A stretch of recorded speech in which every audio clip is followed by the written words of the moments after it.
Settling true Reddit threads. Am I the asshole for believing my daughter over a grown man? Originally posted on November 30th, 2023. I don't know if I watch too many crime shows or if I'm just paranoid, so I've come here to ask. Last week, I made chicken gnocchi soup. When it was almost done, I started helping my daughter with a school project. She got us both a bowl, and a few seconds later, my boyfriend runs into the room with a bowl and tells me to eat the bowl he has. I told him it was all the same, and he insisted that he wanted mine because it had more chicken. Thinking back now, I don't know how he would know that, considering my daughter dished it out. My daughter took the bowl he gave me and said she would eat it. He yanked it out of her hand and said, "No, it's for mom." I took the bowl and he went to the living room. I continued doing my daughter's project and told her not to eat the soup. 20-ish minutes later, I walked into the kitchen to pour the soups out, and he was still eating his. He asked why we didn't eat any, and I said the cat got into it while we were waiting for it to cool down. He screamed, "What? Was it your bowl? Cats can't eat that." I told him it was only a lick, but he has been stressed out watching the cat like a hawk. Obsessive even. His reaction was very weird. These accidents all happened before the soup incident over the span of 6 months. It wasn't one after another in a short period of time. Since then, my emergency money has gone missing. I keep money hidden just in case. I lost my older sister because she wasn't able to escape a dangerous situation, and I literally swore on her grave I would never be in that position. After the soup incident, I went to get my money and it was gone. It was hidden, and I changed the location every few months. I asked my daughter if maybe she found it, and that if she took it, I wouldn't be mad because I knew she couldn't have spent it. She said no. A few hours later, she tells me she forgot, but the other day, her and my boyfriend got pulled over, and she saw my pink wallet in his glove box. I did not tell her which wallet it was, or that it wasn't a wallet. I decided to ask him if he found it by accident. He asked me why I was hiding a large amount of money.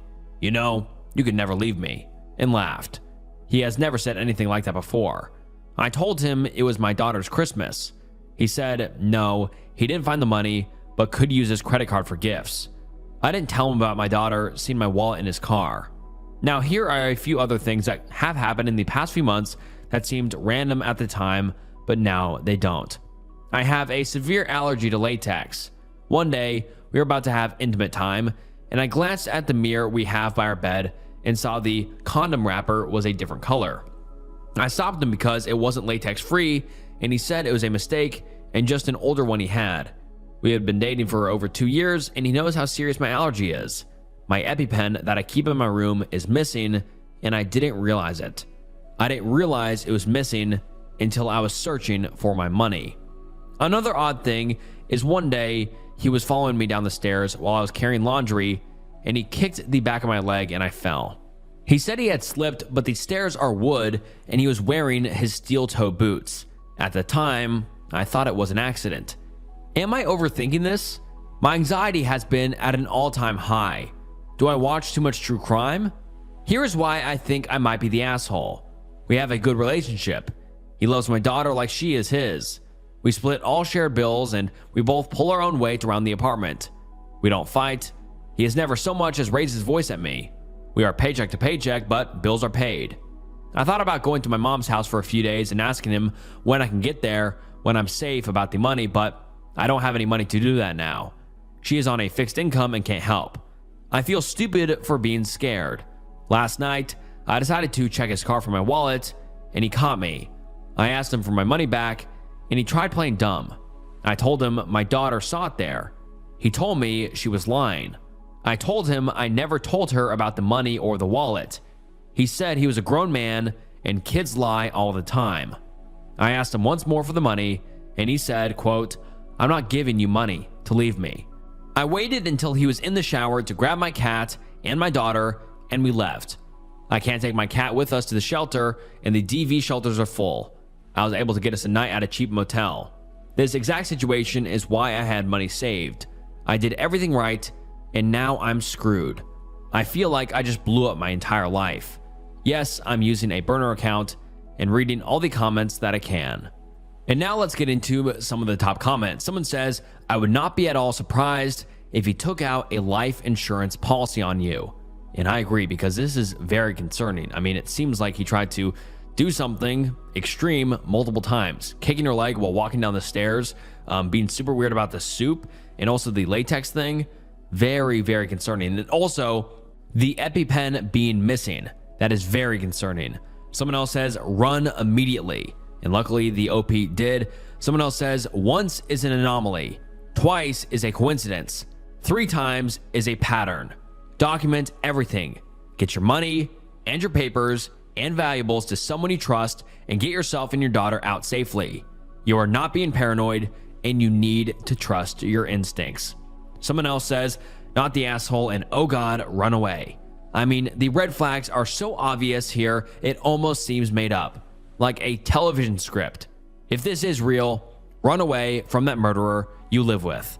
Someone else says, NTA, you are smart to trust your gut and run. Safe men are not concerned whether you have money to leave them. This almost sounds like he has a special interest in your daughter and is playing the part of the perfect boyfriend so that you do not start expressing your concerns / misgivings about him to your mom / family, who could block his adoption process of your daughter after your accidental passing.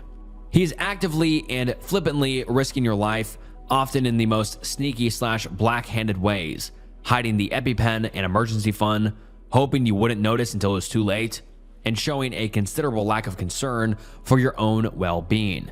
If my boyfriend had kicked me down the stairs, he would have either scrambled to catch me or flown down those damn stairs to make sure I was okay.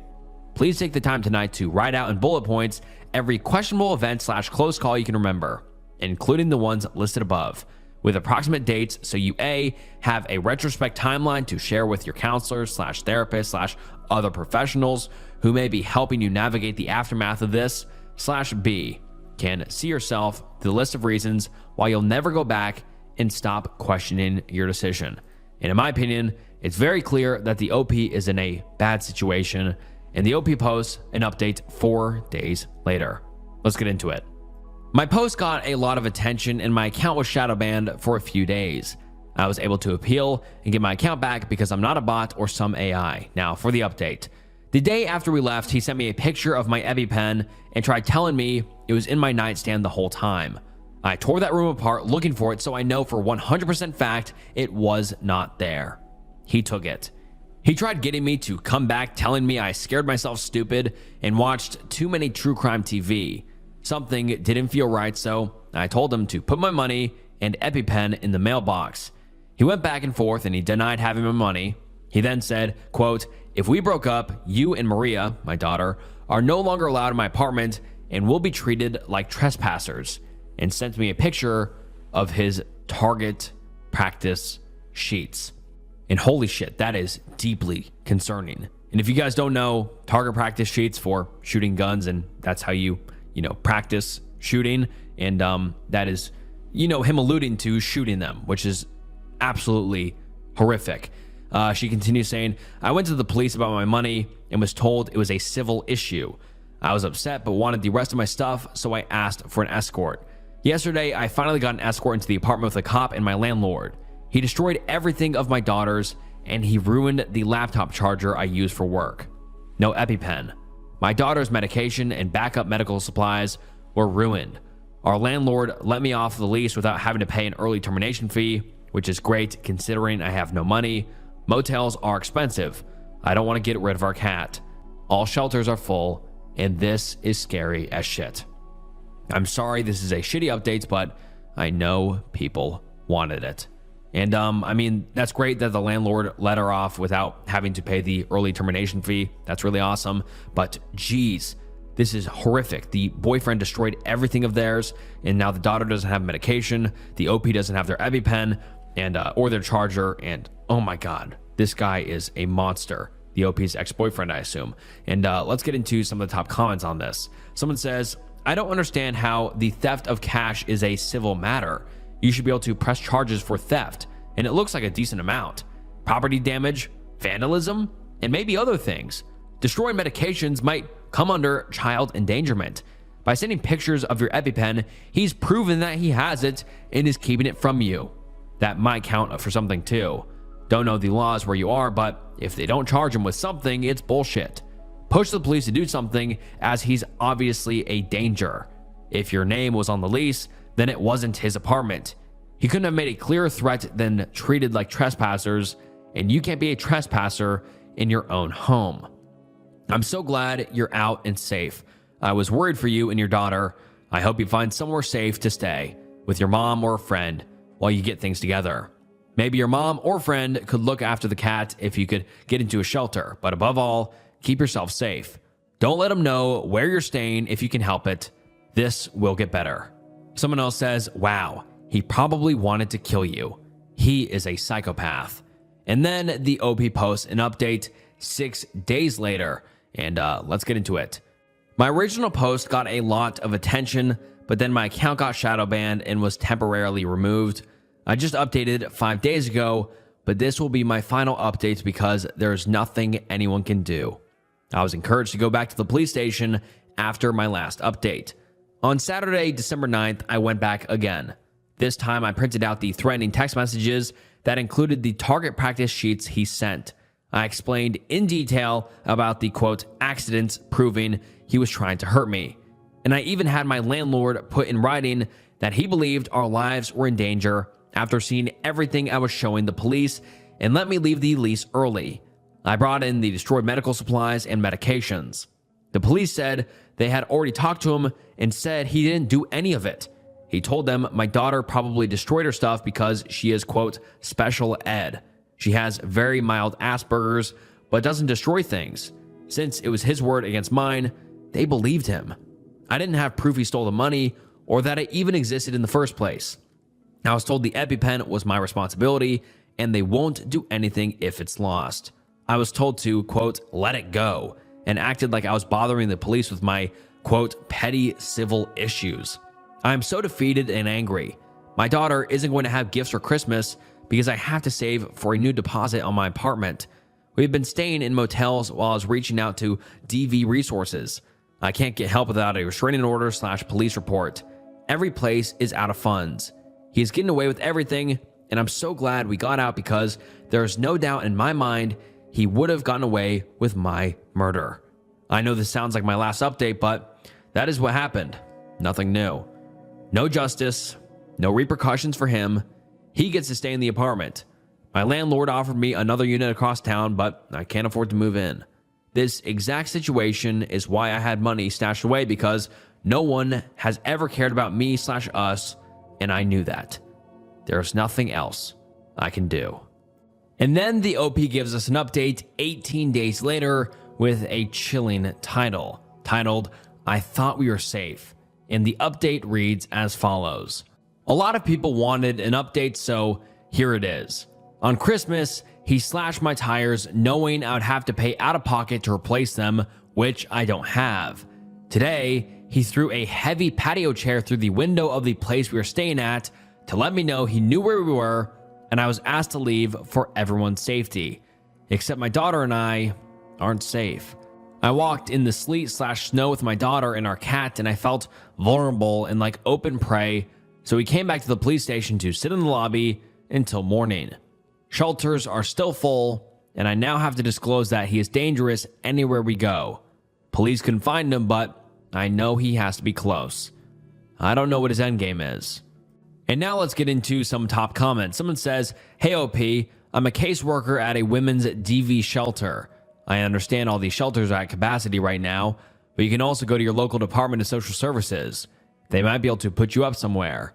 When a person enters shelter, caseworkers like me notify the DSS from their county of origin because DSS are the ones paying for their shelter stay. When you go to them to explain you're facing an imminent threat from your ex and have experienced a DV incident within the last 120 days but cannot find shelter, they can sometimes take the funding they'd have used to pay for the shelter stay and put it towards a hotel. Hotels are more expensive than shelters, so they'll be reluctant to do it long term if they do agree, but it's worth exploring as an option.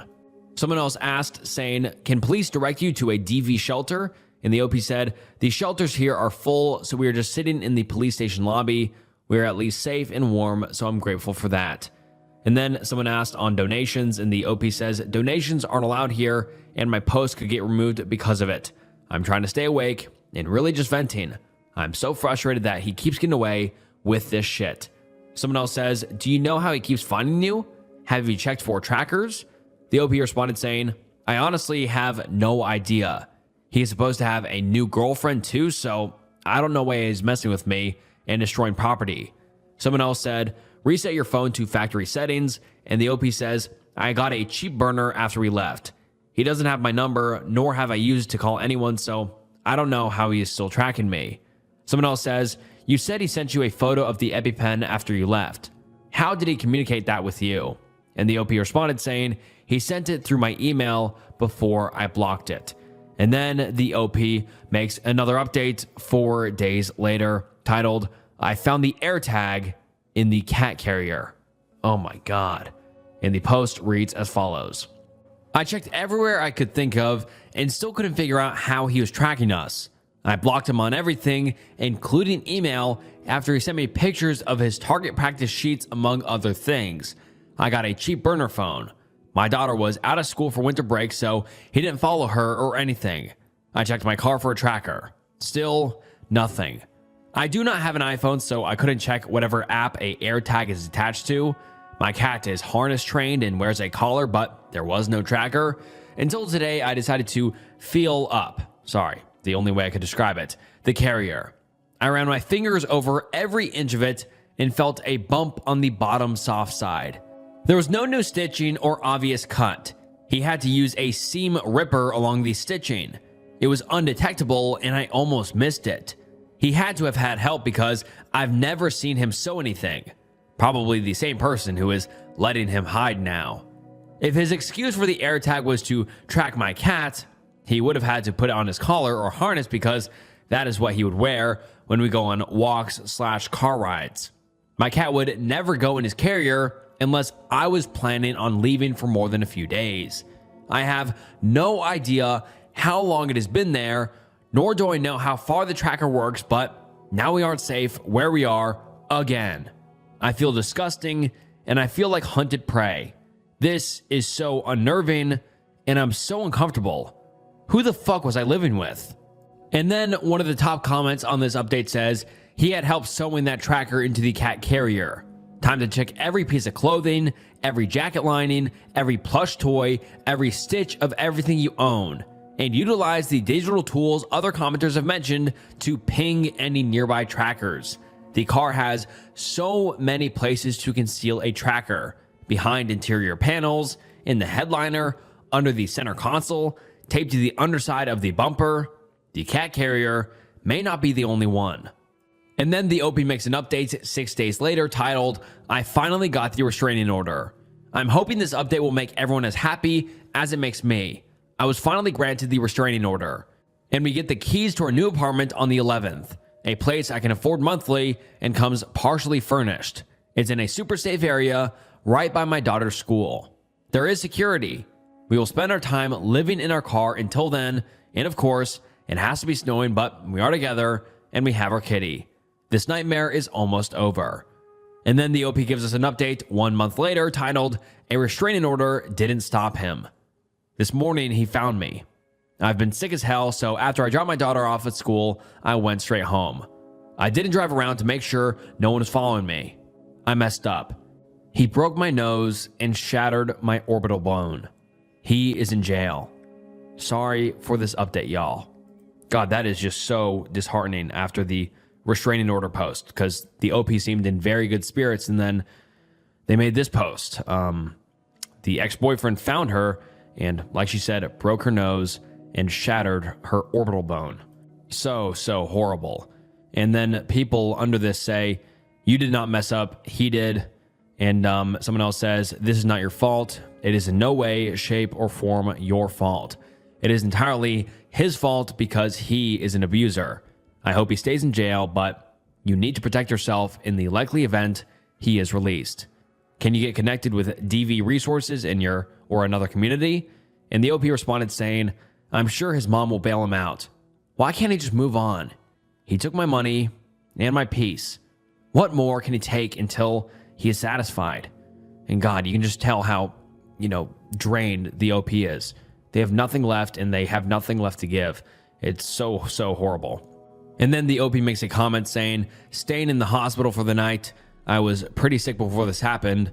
My daughter is with a friend for the night. My landlord fixed the door as best he could and told me my cat wasn't in the apartment, so I'm worried sick. I thought this was over. I'm so tired. God, that is just so horrible. Another commenter says, please pull your daughter out of her school and leave the state ASAP. And the OP responds saying, I so wish I could do this, but we just moved into her new place. I should have just stayed with my mom. She lives in another state, but I didn't want to disrupt my daughter's life too much. I have $3 to my name, so I can't leave. And then the OP makes an update 2 days later titled, not being able to move even if my life depends on it. And the update reads as follows. I know the importance of having money saved and I live within my means. How many of us is one disaster away from losing everything? A fire, job loss, a bank screw up, a late paycheck, illness, or someone stealing from you. I had money saved because I knew that any one of those things could happen and I wouldn't have anyone who could help me. And it did. 2 months ago, my ex tried poisoning me and stole the money I had saved. It's been hell since. I was able to break my lease and leave.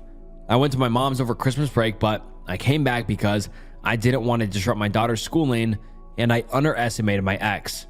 I was able to get an apartment through DV services very quickly, which was a miracle. I know how hard it is to find housing and then try to come up with all the deposits a new place needs. I did it. The cards fell in my favor, but then I fucked up. On Friday, I took my daughter to school and wasn't diligent. I will usually drive around to make sure I'm not being followed. To be honest, I started feeling crazy, paranoid, and angry. I was wasting gas. Plus, I have pneumonia and strep that I haven't been able to pay for the antibiotics, so I just went home to my bed. He found me and broke my nose, shattered my orbital bone, and I have a concussion. I have a restraining order, and he was arrested. I shared this on another sub, and everyone telling me to move, leave, run. Except I can't do that. It's hard trying to explain that to people for the first time because it sounds like excuses. Like I like living in fear or something. I can't pull money out of thin air. My credit card is maxed. I contacted DV services at the hospital, and because I just got help, I can't get it again. The thing I didn't know about abusive men is that they don't just move on or stop. There are DV shelters, but they are full. I wish people would understand that. I know how serious this is, but money doesn't grow on trees, even if a life depends on it. And then some people in the comments under this update say, will your parents really not help you?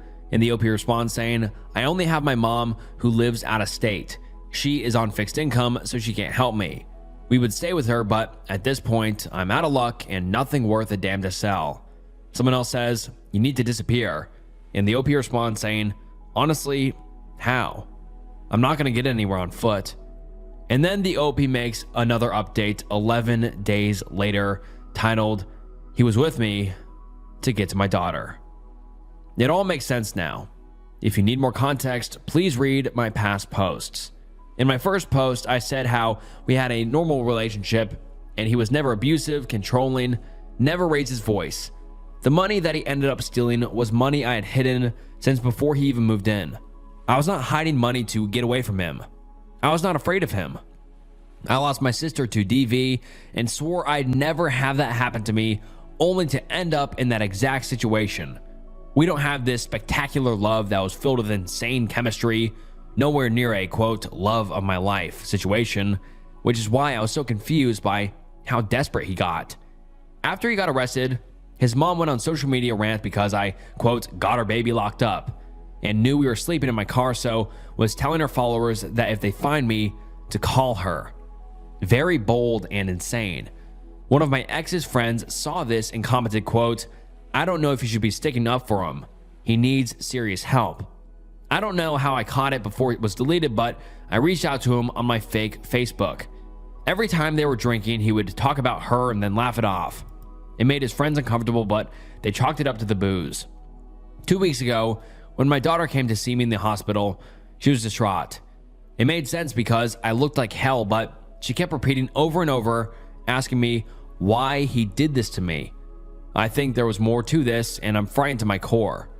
Remember, he stole my EpiPen and money, but he also destroyed almost everything of hers, and I didn't understand it because she has nothing to do with the breakup. Why did he destroy her medicine? Why did he destroy her clothes? Fucking why? Don't abusers threaten their victim into not saying anything? Or something is going to happen to someone / something they love? I'm sick to my stomach even writing this out. I don't know where to go from here. How do I even begin a conversation about this with her? We are safe. I'm not worried about him finding us because he is still in jail, which is great because I'm out of money. He wasn't desperate and crazy because he was losing me. I think it was because of her. And then let's get into some top comments on this. Someone says, he raged out because his plan to kill you and take your daughter didn't work out for him. He destroyed her possessions because he was so infatuated with her. And when he realized that wasn't happening, he lost control. Take care of yourself, and I hope you never see him again. And then someone replies to that commenter saying, good Lord, I hope like hell he didn't do anything to her. My heart breaks for you both. Please stay safe, and please keep checking in with us. I know you have thousands of people out here rooting for you and your daughter. If you live in Washington State, you guys could stay with me. I have a 2-bedroom. I wish you both well. Bless you.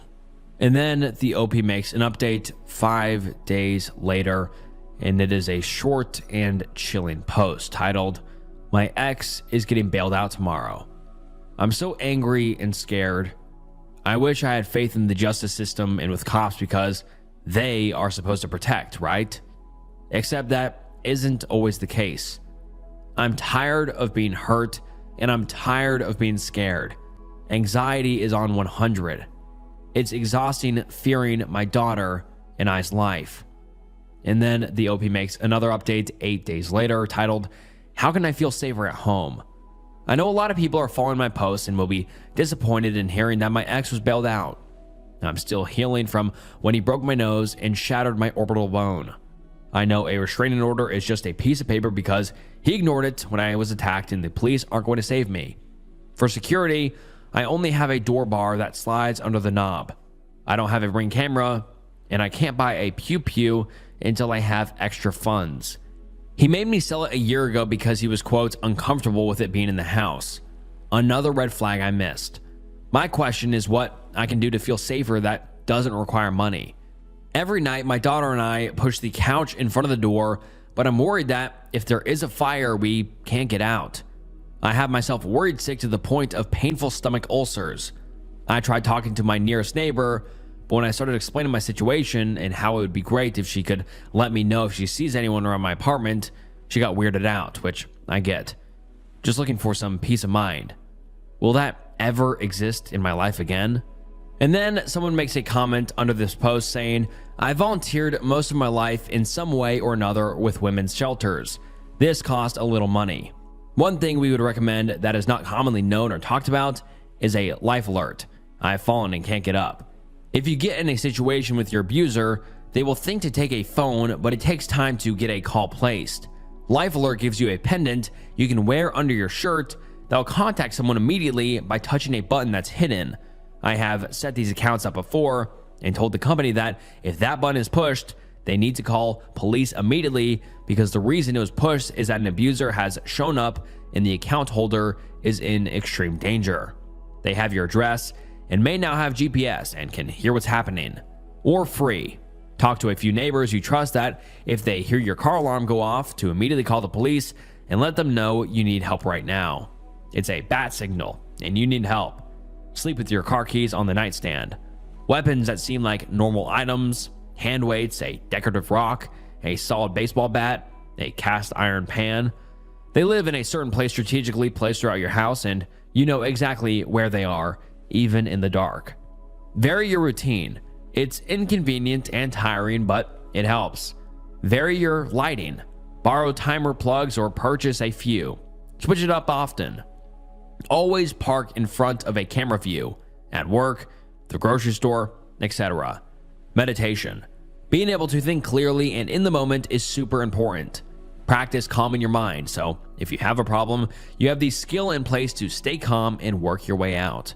It's also useful to heal.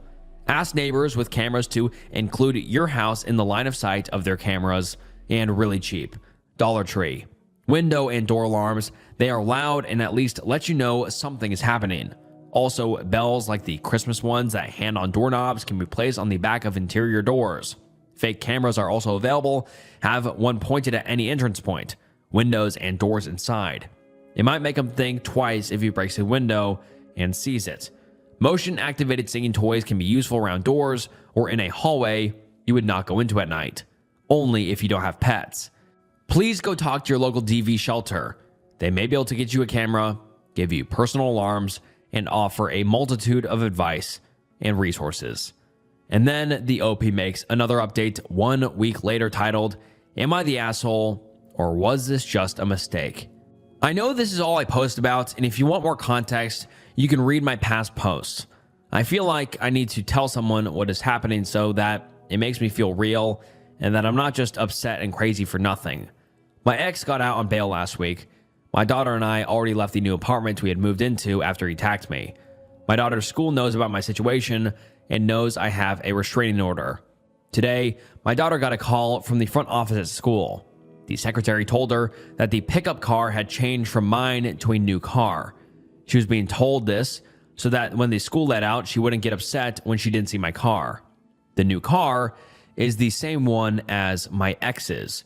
It is a rare car/color, and she told me she knew it was his car. She didn't say anything to the secretary or teacher because she was instantly scared. It breaks my heart that she was in fear because she thought he had got me and was going to get her. She was given the message hours before school let out, so she spent all that time worrying. The last 10 minutes of the day is when the kids can use the bathroom and clean up.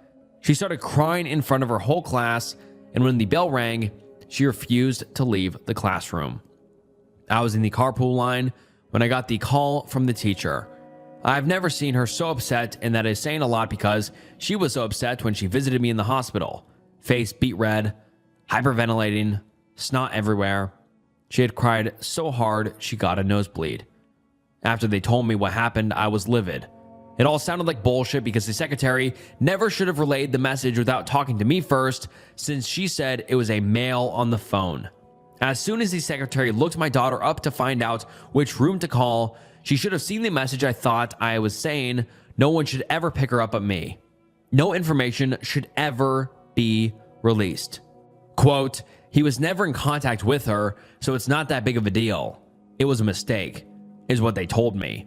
All he had to give her was her full name and what grade she was in to get a message to her. They said that to me with a straight face while the bruises he gave me were very visible, proving he is a violent man. I'm so fucking angry. She told me she knew I didn't get a new car because as much as I try to hide it from her, she knows I'm broke. She thought she was going to have to go with him. She has been so traumatized, and I don't know what to do. She wants to switch to e-learning, but since it's not a medical reason and not a school-wide restriction, I would have to pay to rent the laptop, which I obviously can't. The school is calling it an innocent mistake and didn't even apologize. I know I'm the only one responsible for my daughter and I's safety, but damn, if people could stop jeopardizing it like it's nothing and then acting like I'm the asshole for being upset because it was a mistake. He wasn't there after school, but he could have. And then the OP went silent for 3.5 weeks straight, and everyone was very concerned and worried. This is the longest break the OP has taken in a long time, although the OP finally comes back with an update titled, "Finally Safe," and the post reads as follows. I've had a few people asking, so I wanted to update. I can now confidently say that my daughter, Kat, and I are safe and will continue to be from here on out. I can start rebuilding without fear, and I'm not okay, but we are safe. And then the OP makes an update 3 weeks later titled, I've spent the last 4 months running for my life. I just want to say that if anyone is going through something similar to me, you can vent to me. This is something you have to experience to understand how hard it is. I know there are DV resources, but they are extremely limited.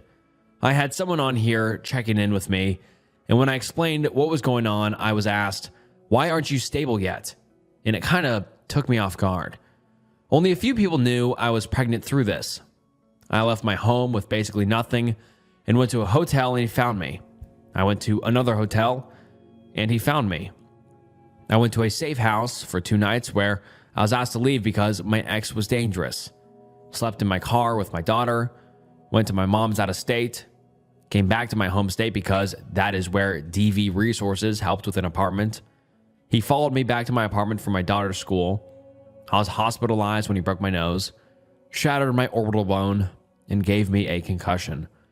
I had to leave that apartment, back to hotels and sleeping in my car, and finally back to my mom's. So much money feels wasted. I have the opportunity to be added onto her new lease, but it's a bigger unit and requires a first/last deposit. Impossible unless I rob a bank. The pet deposit is already paid.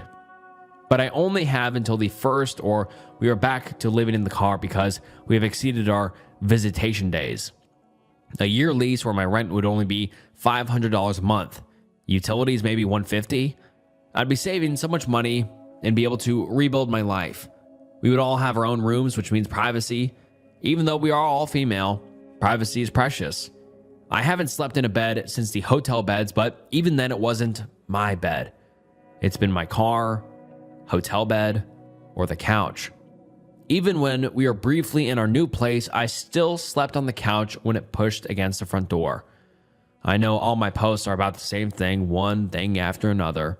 And yes, it is exhausting and repetitive, but think about how I feel.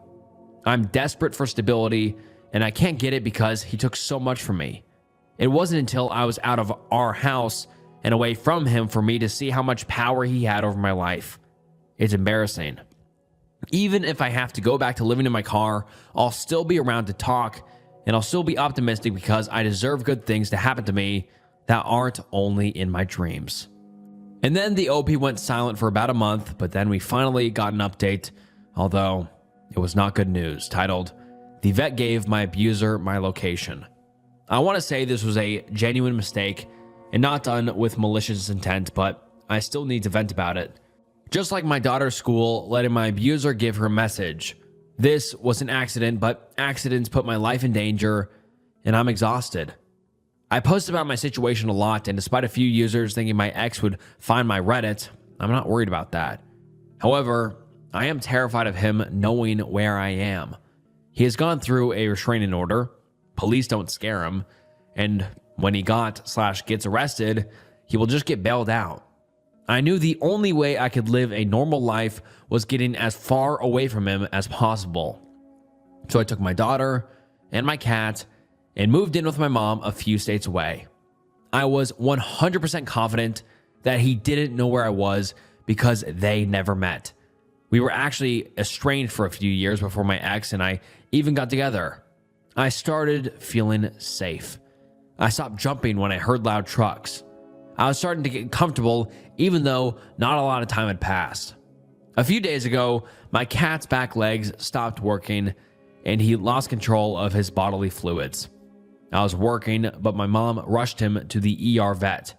There were questions she couldn't answer, so they asked if he was chipped. He is, but I changed my number a few times lately, so one of the 2 numbers was out of service, so they called the second one.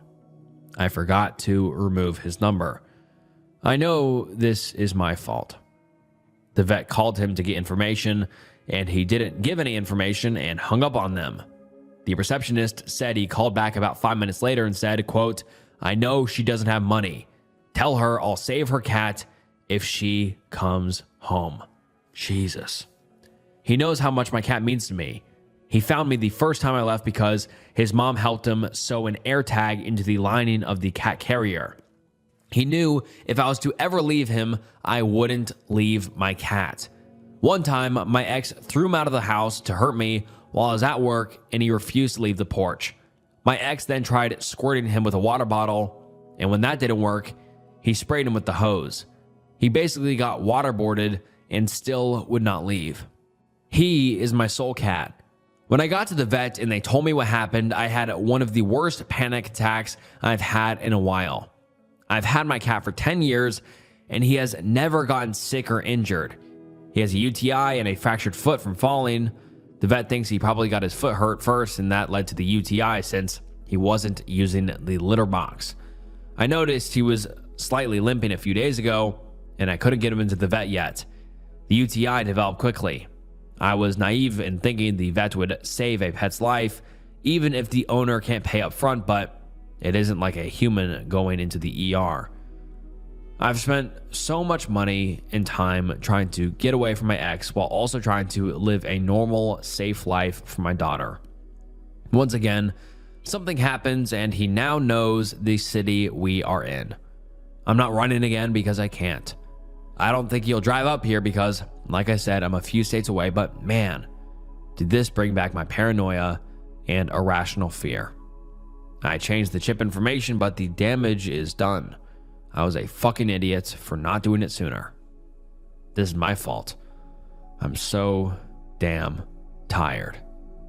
And then let's get into some comments. Someone says, why did they use the microchip to get your number? Did your mom not have your most recent number to give them or something? Could you not be reached at work yet? That's just weird to me.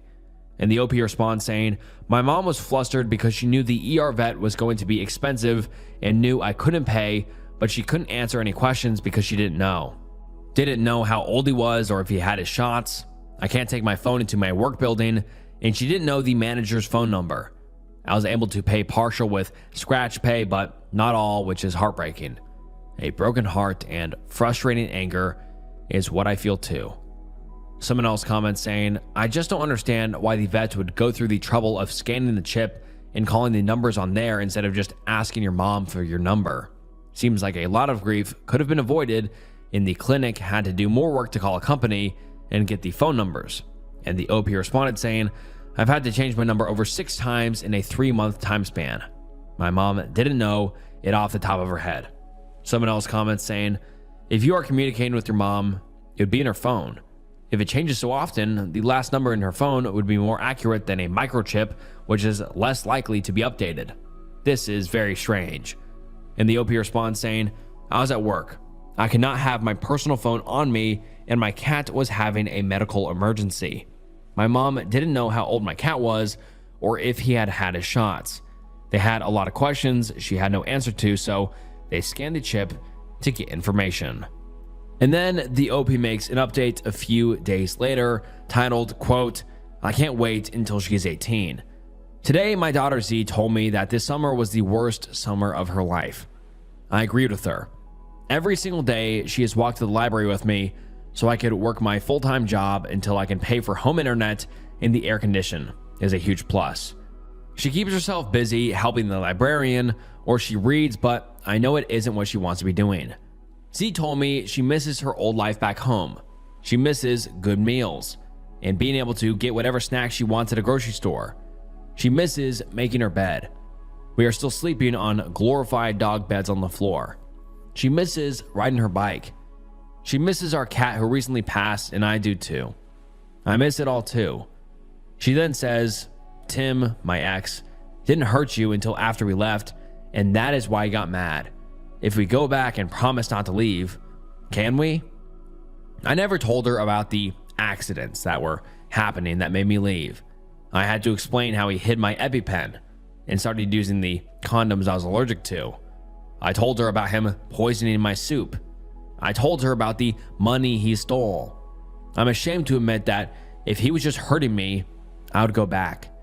Everything is so fucking hard, and it feels like it'll take years to rebuild and give my daughter the life she deserves. Except he wasn't just hurting me. He was after her. I had to tell her that after we left, one of his friends told me how he would talk about her, how obsessed he was, and how he was waiting until she was 18. Having to answer her questions, quote, why would he like me like that? He is way too old. Quote, he knew me when I was a little girl. He was like my dad. Quote, I'm not a woman yet like you. It was so hard. It was a very mature and emotional conversation. No amount of money would ever make me go back. I'm sharing this as a frustrated vent, but also in case there is someone who is being hurt but doesn't want to leave because it feels like you can't. Your kids are going to be mad. It's going to be fucking hard. Impossible some days. There's nowhere near enough help that you will need. Losing everything is devastating. I won't say it gets better because I don't believe it will anytime soon, but I do know it won't get worse. There's nothing worse than living with someone who is hurting you, or even worse, hurting your kids. And then the OP doesn't make a post for a few months and comes back with a devastating update titled, "My mom is gone." I don't know why I'm posting this, and I can't believe I'm typing this, but my mom died. My mom died. My mom died. My mom died. No matter how many times I say it, it doesn't look like real words. I don't know if I thought she was going to live forever or if I thought I was going to be first, but to say I'm shocked is an understatement. It feels illegal. She committed S-word late Friday/early Saturday morning, but I didn't find her until Sunday night. I was working all weekend, and I'm grateful my daughter wasn't home and that she wasn't with me when I found her. We lived together. My mom was my best friend. Z and I have been living in our car the past few days. I can't be inside until crime scene cleaners come. I never thought I'd ever say that in my entire life. I didn't know she was struggling, and I just can't comprehend how not okay she must have been. I can't stop thinking about the bond we had and how in sync we were, but how can I say that now? I didn't see it. I failed. I begged the EMTs to tell me what hospital she was going to, even though I knew it was too late. In the past 2 years, I've lost my sister, my grandma, my aunt, 2 good friends, a miscarriage, my soul cat, and now my mom. I really hope it's not possible to die from a broken heart because I need to be here for Z. I'm sorry this post is all over the place. I have so much more to say, but for now, everything feels heavy. I don't know if I believe in the afterlife or anything, but I can physically feel that there is less love for me on Earth. How is she just gone? I keep looking at my phone, waiting for her to text me to come pick her up from the hospital. Just waiting. And, holy shit. This is genuinely one of the most devastating Reddit threads I have ever read through. And then the OP makes an update a few months later titled, "Concluded. Am I the asshole for believing my daughter over a grown man?" On November 23rd, 2023, I made a post questioning whether or not I was the asshole for believing my daughter. I was ignorant and naive for second-guessing myself. I've posted updates since my OG post, but here is a little TLDR of everything that has happened since I left. He hunted us like animals, and he had help doing so. I had to break 2 different apartment leases after he found us. He went through restraining orders. I was hospitalized twice after he got violent. We slept in the car on and off for weeks after leaving. Was asked to leave shelters for the safety of everyone else. I eventually had to flee the state after he started targeting my daughter at her school. My mom and cat died. In March of this year, my daughter got MRSA down to the bone in her left foot and had to amputate it. She bravely testified against him, and some of the things that emerged were things she hid from me. He is a monster. She is probably going to have to do e-learning again this year, but this time it isn't because I'm scared he's going to find her. He stole my safety nets and I haven't been able to recover. On July 6th, our apartment flooded and is a total loss. We lost everything we had. He completely ruined me, but knowing he is going to sit and rot in prison in Indiana for the next 12 years brings me so much peace. Last month, he was sentenced and justice was actually served. I know my situation isn't unique, and I know firsthand how hard it is to leave and stay away. I should not have made excuses for the red flags, and I should have left sooner. I still get messages from women saying they would never leave their partner for their kids, although no one in his real life believes he belongs there and thinks I'm the horrible one who, quote, ruined his life. I am not the asshole. And that is one of the final posts the OP has ever made regarding the original post and situation. But I've never read a more depressing Reddit thread before. The OP just had nothing ever going right for her. The OP's ex-boyfriend or abuser chased her down everywhere she went. And then when she finally got some steady time, something else happened with him. And then something else happened. Her apartment got flooded. Her mom died. Her cat died. Her daughter got MRSA and had to have her foot amputated. Truly so horrific. I guess if the OP is watching, please reach out and I can hopefully maybe help you out a little bit if you're still in that situation, and possibly give you a donation of some sort. And I hope the OP is in a better space now, and I hope they have continued to recover. I hope the OP and her daughter are in a better and safer environment now, and hopefully on the upwards trajectory, because it seems like they were just going down and down and down forever. And I just hope that they finally have some good graces and good luck in their life. But wow, that was about a 2-year saga of just some of the most horrific posts I have ever read. Some of the most horrific posts and updates I've ever read. I mean, all throughout it, I'm just like, this is going to get better. And it never did. I hope the OP's abuser rots in prison for the rest of his life. And I'm glad he finally got the justice he deserves.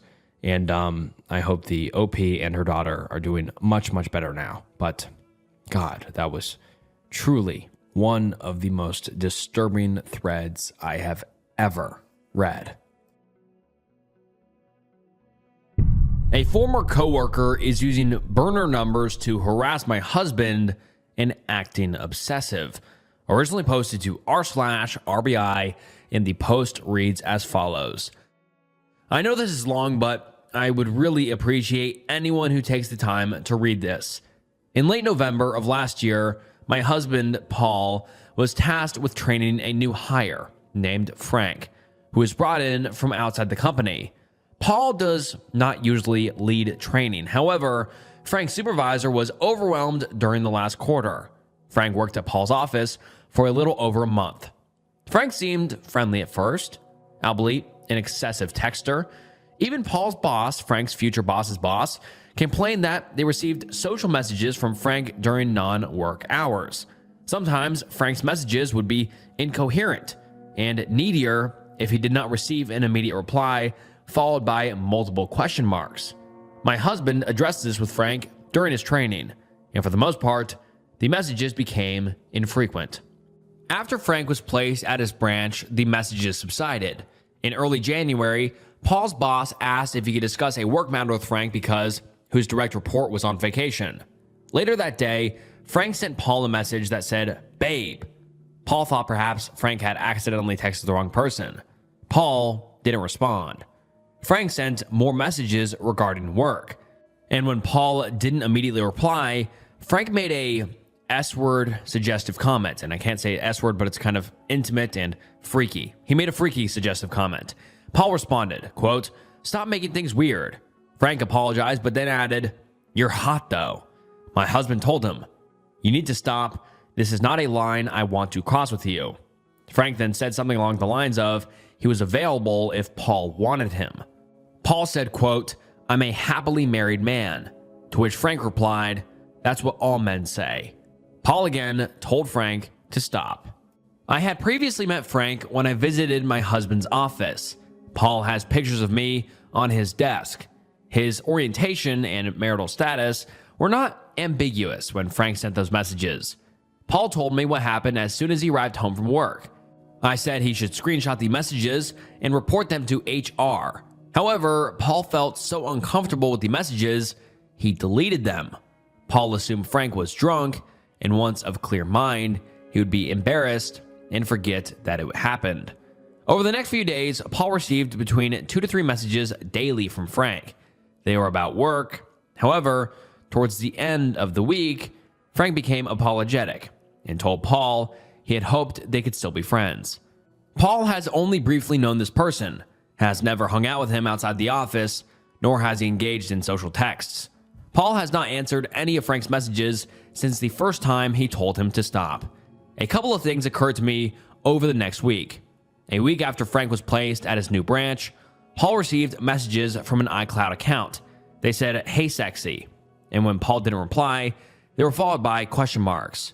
Paul immediately blocked the account, assuming it was a scammer. In the last few months, Paul received frequent texts from unknown numbers with local area codes that addressed him by name. Paul thought they were all from robo-scams. I realized that this started to around the time Frank began his training. When I visited my husband's office, Frank barely acknowledged me when we were introduced. That night, I joked with my husband that during my visit, Frank was like a shadow and seemed to appear every time I turned around. After a week of unanswered texts, Frank again apologized and asked if Paul could call him. He had called Paul's office earlier to see if he was there. Subsequently, Paul contacted his assistant managers / coworkers and asked them not to share a schedule with anyone who calls. Frank messaged that he would stop texting and was sorry if he bothered Paul. Later in the night, Paul started to receive messages from an unknown number with a local area code. The first message said, "Hey, remember me?" I *67, the number from my phone, to see if it was a computer or actual phone line. When I called, it rang twice and then went to voicemail. The person never stated their name, and the texts were incoherent. The texter asked, "Are you trying to end my career?" They claimed to be a former employee, and then they said they previously dated Paul. "We have been together for 2 decades, and I'm the only person Paul has ever dated." The messages continuously baited Paul to call the number to find out who was texting him. Finally, they said, quote, "You used to be sweet." Paul didn't block the number immediately because he wanted to see if the person would incriminate themselves. Paul received 20 plus messages throughout the night. He never responded to any of them, and the number is now blocked. He paid a small fee to look up the number and found that it belongs to Envoy. The person used a VoIP to text. Paul tried to look up a VoIP registry online. Paul reported the anonymous number to the FTC with the text logs. He took screenshots of all the undeleted messages between him and Paul and the anonymous number. Paul also called local law enforcement. He knew they wouldn't be able to do anything because no direct threat was made. They told him to keep the number blocked. Paul paid service to retrieve the text he deleted that came directly from Frank's number, but it was unsuccessful. iCloud backup was not activated. The next week at work, one of Paul's assistant managers approached him. They followed Frank on Facebook and were alarmed by his posts. The day after Paul received the text from an unknown number, Frank made similar posts online and added, quote, "With me, you're either ride or die or dead."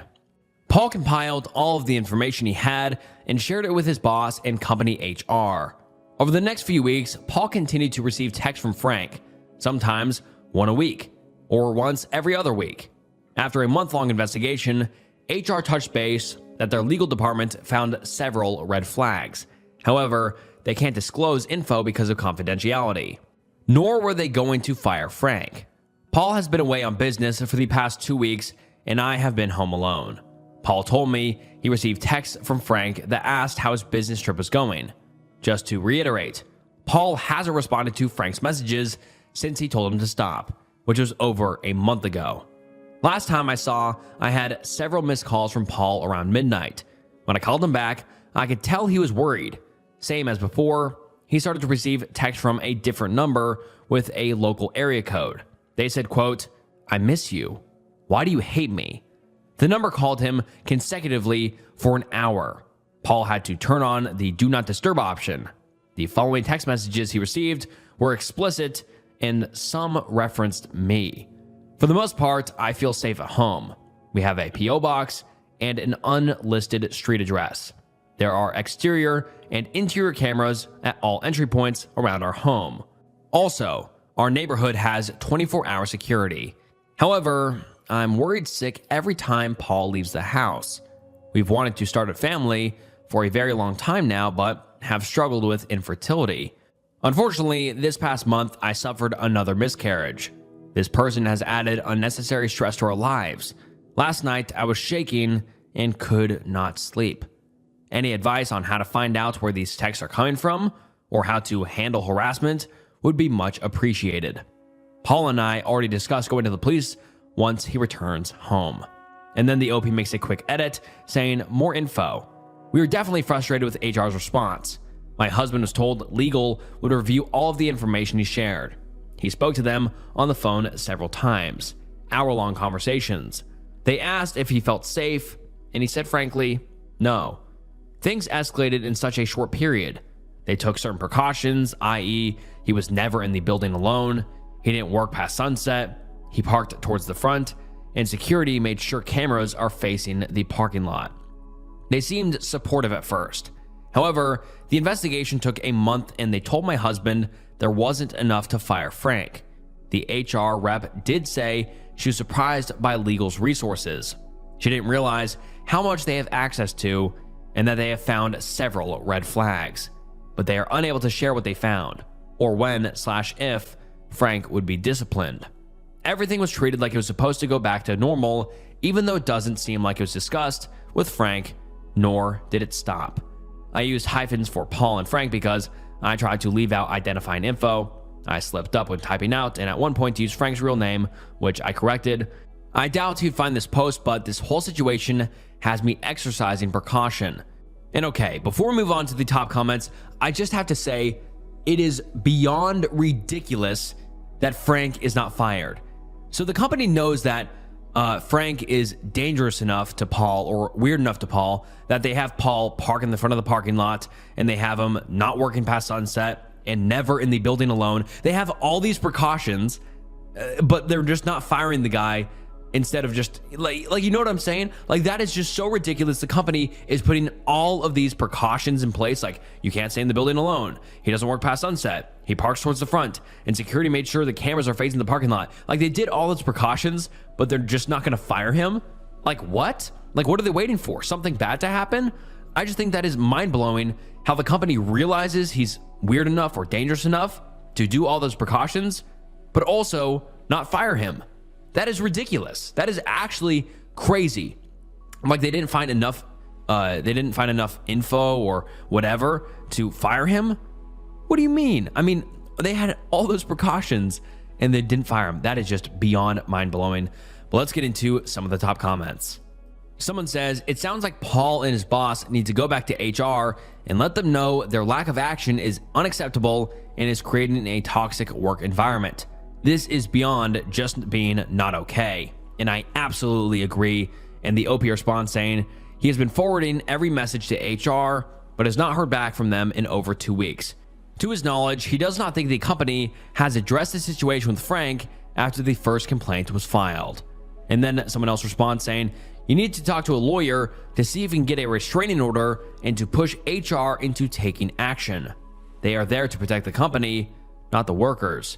You need to tip the scales to make having him there a liability or have it cost more to have him there than what it would cost to replace him.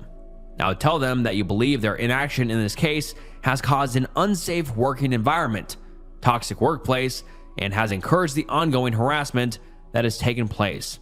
Obviously, depending where you are located will change how seriously they take it, but it's another report you can log with your evidence. And I mean, like, this is just insane how the HR just being like, yeah, it is what it is. Another commenter says, beyond getting HR to get their shit together, a restraining order might be a good idea.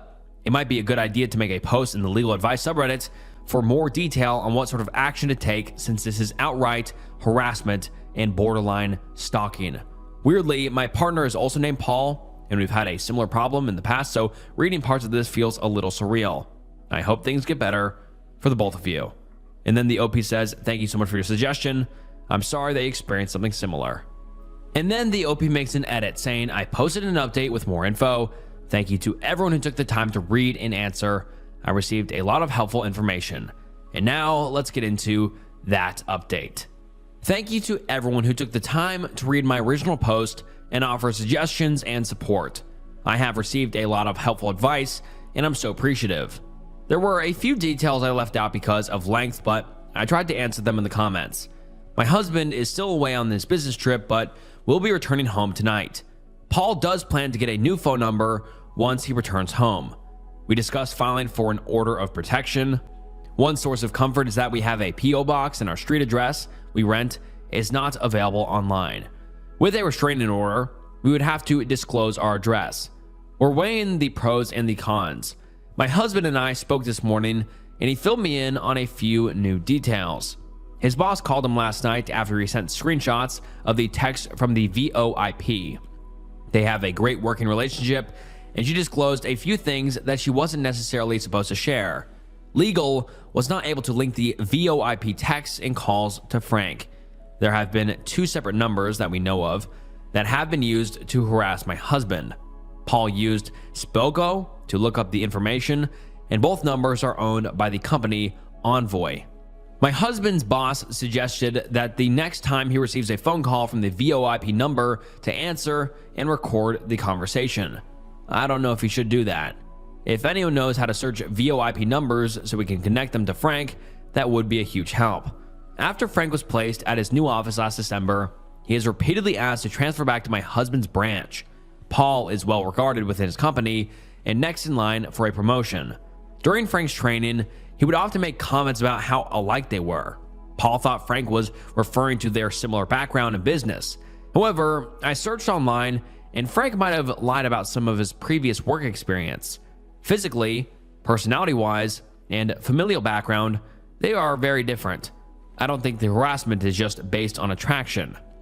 There have been several messages where Frank calls my husband his friend and mentor, which is bizarre because they only worked together for 5 weeks. There were a few comments about Paul deleting the initial text from Frank. I was also frustrated by his decision, but I understand why. Paul had a rough childhood, and his first instinct is to avoid conflict. The text made him feel so uncomfortable, he didn't want to open the messages and see them.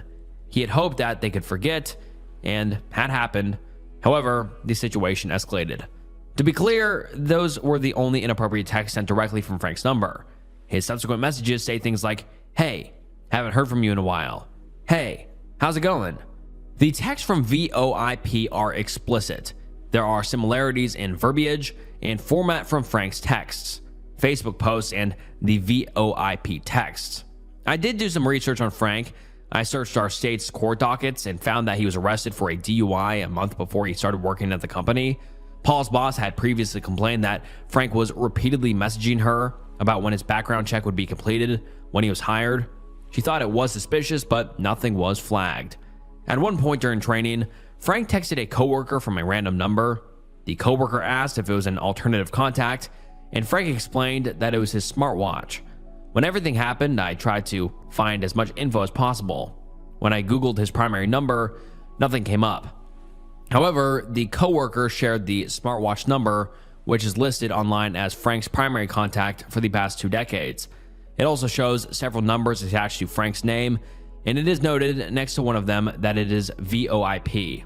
There were previous addresses linked to Frank's phone number. According to one address, a Frank L. Smith and a Frank L. Miller lived at the same residence with the same people. I looked up both of those names, and they have different birth dates within a few years of each other. I was curious because Frank had told my husband he was divorced, and I thought perhaps he had changed his last name. Frank L. Smith had the same birth date as the court docket I found. The biggest thing my husband's boss told him was Frank recently asked for an out-of-state transfer, which is currently being processed but not certain. Paul has mixed feelings about this. He first felt relieved, but then frustrated that the company's approach was to make Frank someone else's problem, and it doesn't guarantee that it will stop. And unfortunately, that is the last update we have ever received from the OP, but I just find it extremely, extremely upsetting that he's still working for the company. It's ridiculous that instead of firing him, which is deserved, they're just like, go to another state, to go to another branch that will deal with you. I mean, that's just crazy that he was freaky and sending so many freaky texts and harassing him. And I just think it's ridiculous that they didn't fire him over that. And instead, they just had to make their employee uncomfortable and have to fear for his safety.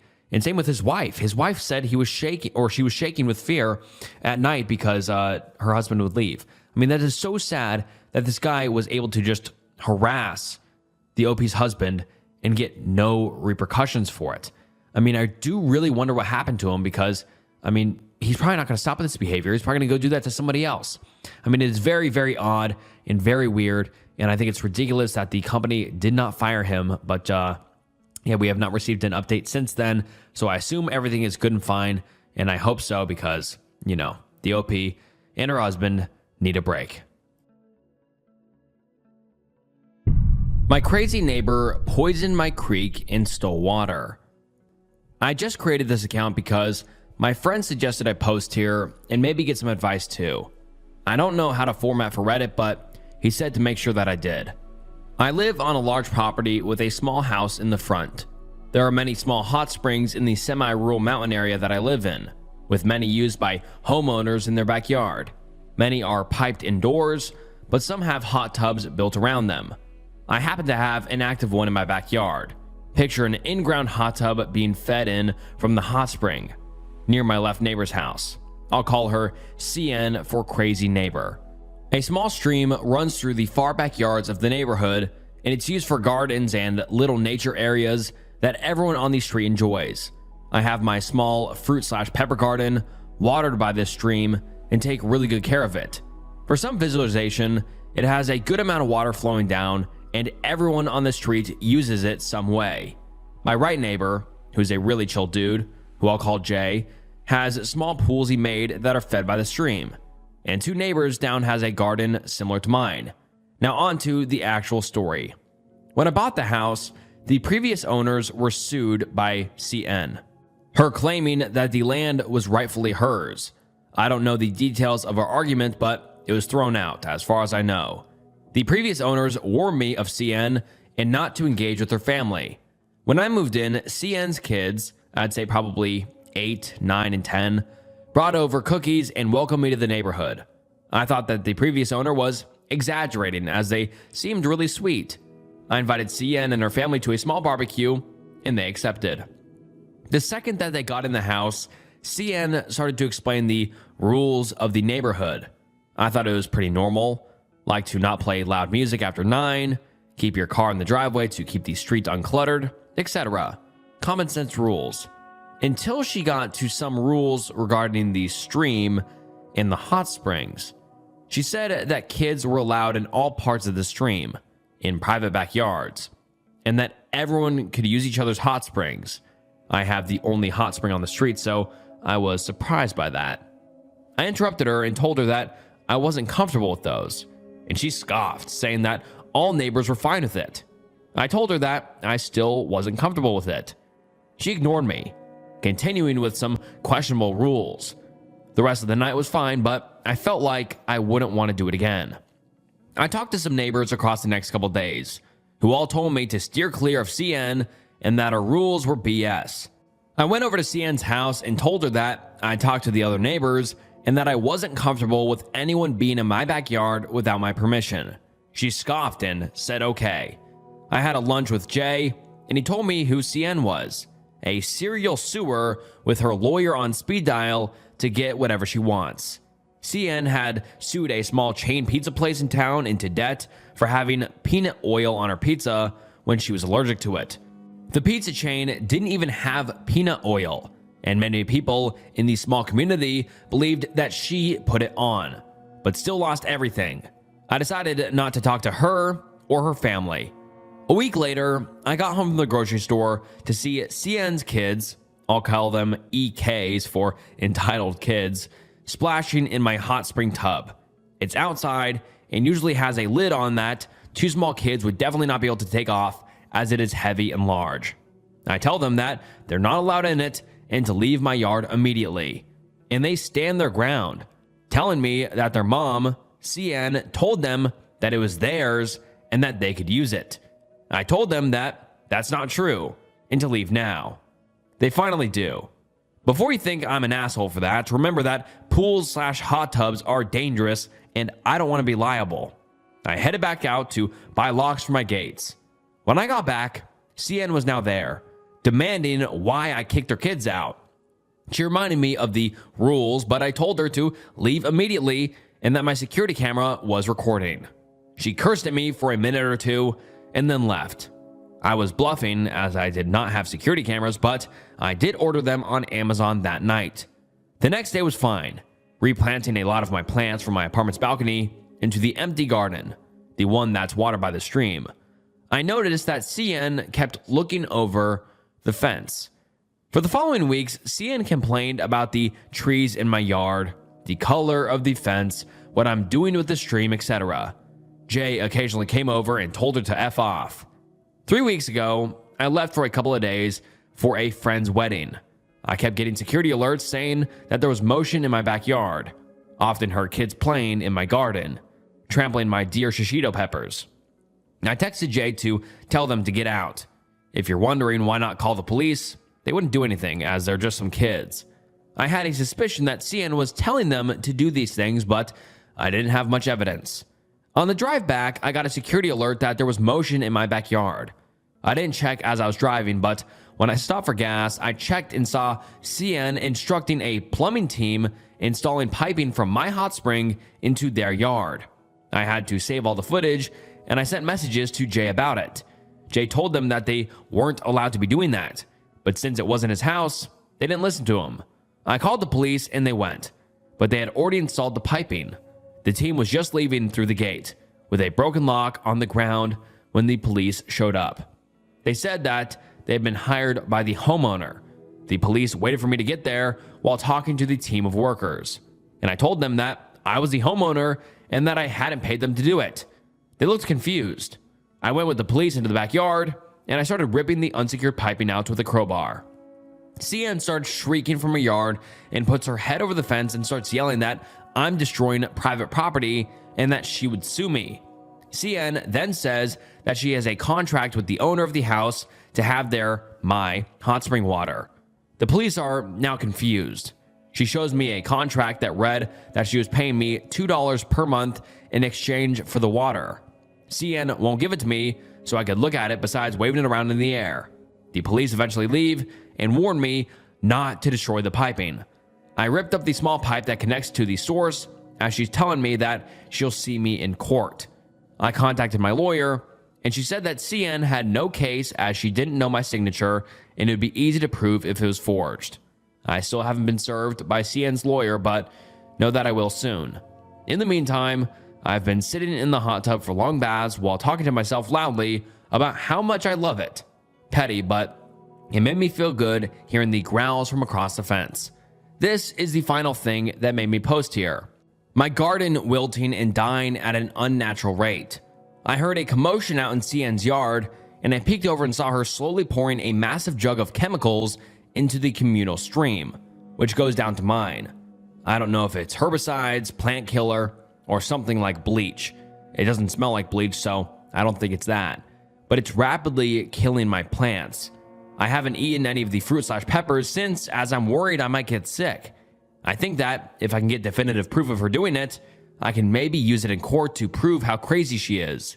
People swim in pools from the stream, so I warned Jay not to for the time being and told him to tell others. I know one neighbor removed her garden from the soil and moved it away from the stream just in case it got down to hers. I'm unsure of what I should do next. I don't think I live in a two-party consent state for video recording, as it doesn't list it as one of the PDF I found. I might cross-post this into legal advice just in case. I do already have a lawyer, but it might be useful hearing free opinions from the internet. Edit. I forgot to say that I had water testing sticks arriving tomorrow. And then the OP makes an update post 4 hours later titled Test Results, and the update reads as follows. Jay offered to use a large drum in his garage to temporarily remove the water from the stream. In senior comments, I'm taking him up on his deal. All the neighbors down the street that I've talked to so far, 2 besides Jay, agreed. One, who has 2 sons, said they might block off the start of the stream. It is a small outlet of a moderately sized creek. It will probably be blocked off, not that hard. Jay said that he can probably get the drum in place by tonight, as his dad can help. Jay also has a sweet dog and definitely wants to protect it. I'm going to remove my plants from the soil nearby the stream. Also, for reference, in size of the stream is about 1 to 2 feet across. Truly just a stream. There's lots of obstacles and things that would probably filter out, but we definitely still have to be safe. I'll update later tonight or tomorrow. And then the OP makes a quick update saying, big news. The nice neighbor's kids dammed up the stream at where it starts. It's a couple pieces of wood, a branch or two, and a lot of small rocks. There's still a tiny bit of water flowing, but it's absorbed by the soil higher up before CN. Jay got the drum out, but we turned out not to need it. There's water still in the pools in his backyard, and we plan to do a water test. Apparently, pH tests are sold in a store just 10 minutes away, so I will head there as soon as I finish this post. And then the OP makes another update to this post saying, Jay's getting the pH test and an oxygen level test, but I don't know how oxygen levels would play into it. I'll look at responses and figure out what to do next. I will call authorities soon. And then the OP makes another update saying, the water test pH came lower than the creek water before CN's house. A full 0.9 lower. Nitrates a bit higher. Dissolved oxygen significantly lower. That's the only real changes in between the two tests. I wonder if she just poured a lot of vinegar. I think herbicides do change pH, but 0.9 is quite a bit, I think. And then the OP makes an update post the next day titled, Cops Pick Up Crazy Neighbor. And the update reads as follows. Big update. The makeshift dam broke and water has been flowing down, but it's been slow. CN complained to a neighbor up the street that she's on speaking terms with about me being a major asshole for not letting her kids use my hot spring tub. She let it slip that she poured vinegar in the stream as justice. The neighbor was also shown the contract for the pipes, and she said that she didn't even have it signed by me. She and her lawyer had signed it, but without any signature space for me. I thought that she forged my signature, but she didn't have any agreement, fraudulent or otherwise, on my side whatsoever. The neighbor similarly dislikes her, but their kids are friends, so she has to talk to CN. I sent all the info to a local environmental charity that has contacts with environmental protection agencies. They usually deal with lakes and dumping, so this was in what they deal with regularly. The police were outside CN's house a couple hours ago and took her to the station. CN is back at her house, now yelling over the fence profanities while I'm having a coffee. I don't know if they arrested her and she paid bail, or that she was taken in for questioning or something like that. I know her brother-in-law works at the police station, but I wouldn't doubt that her family members have a strained relationship with her. I hope that she's stuck with a giant fine and or jail time. CN's lawyer still hasn't served me regarding the pipes, and my lawyer is saying that CN has no case whatsoever. I'll update as soon as anything interesting comes up.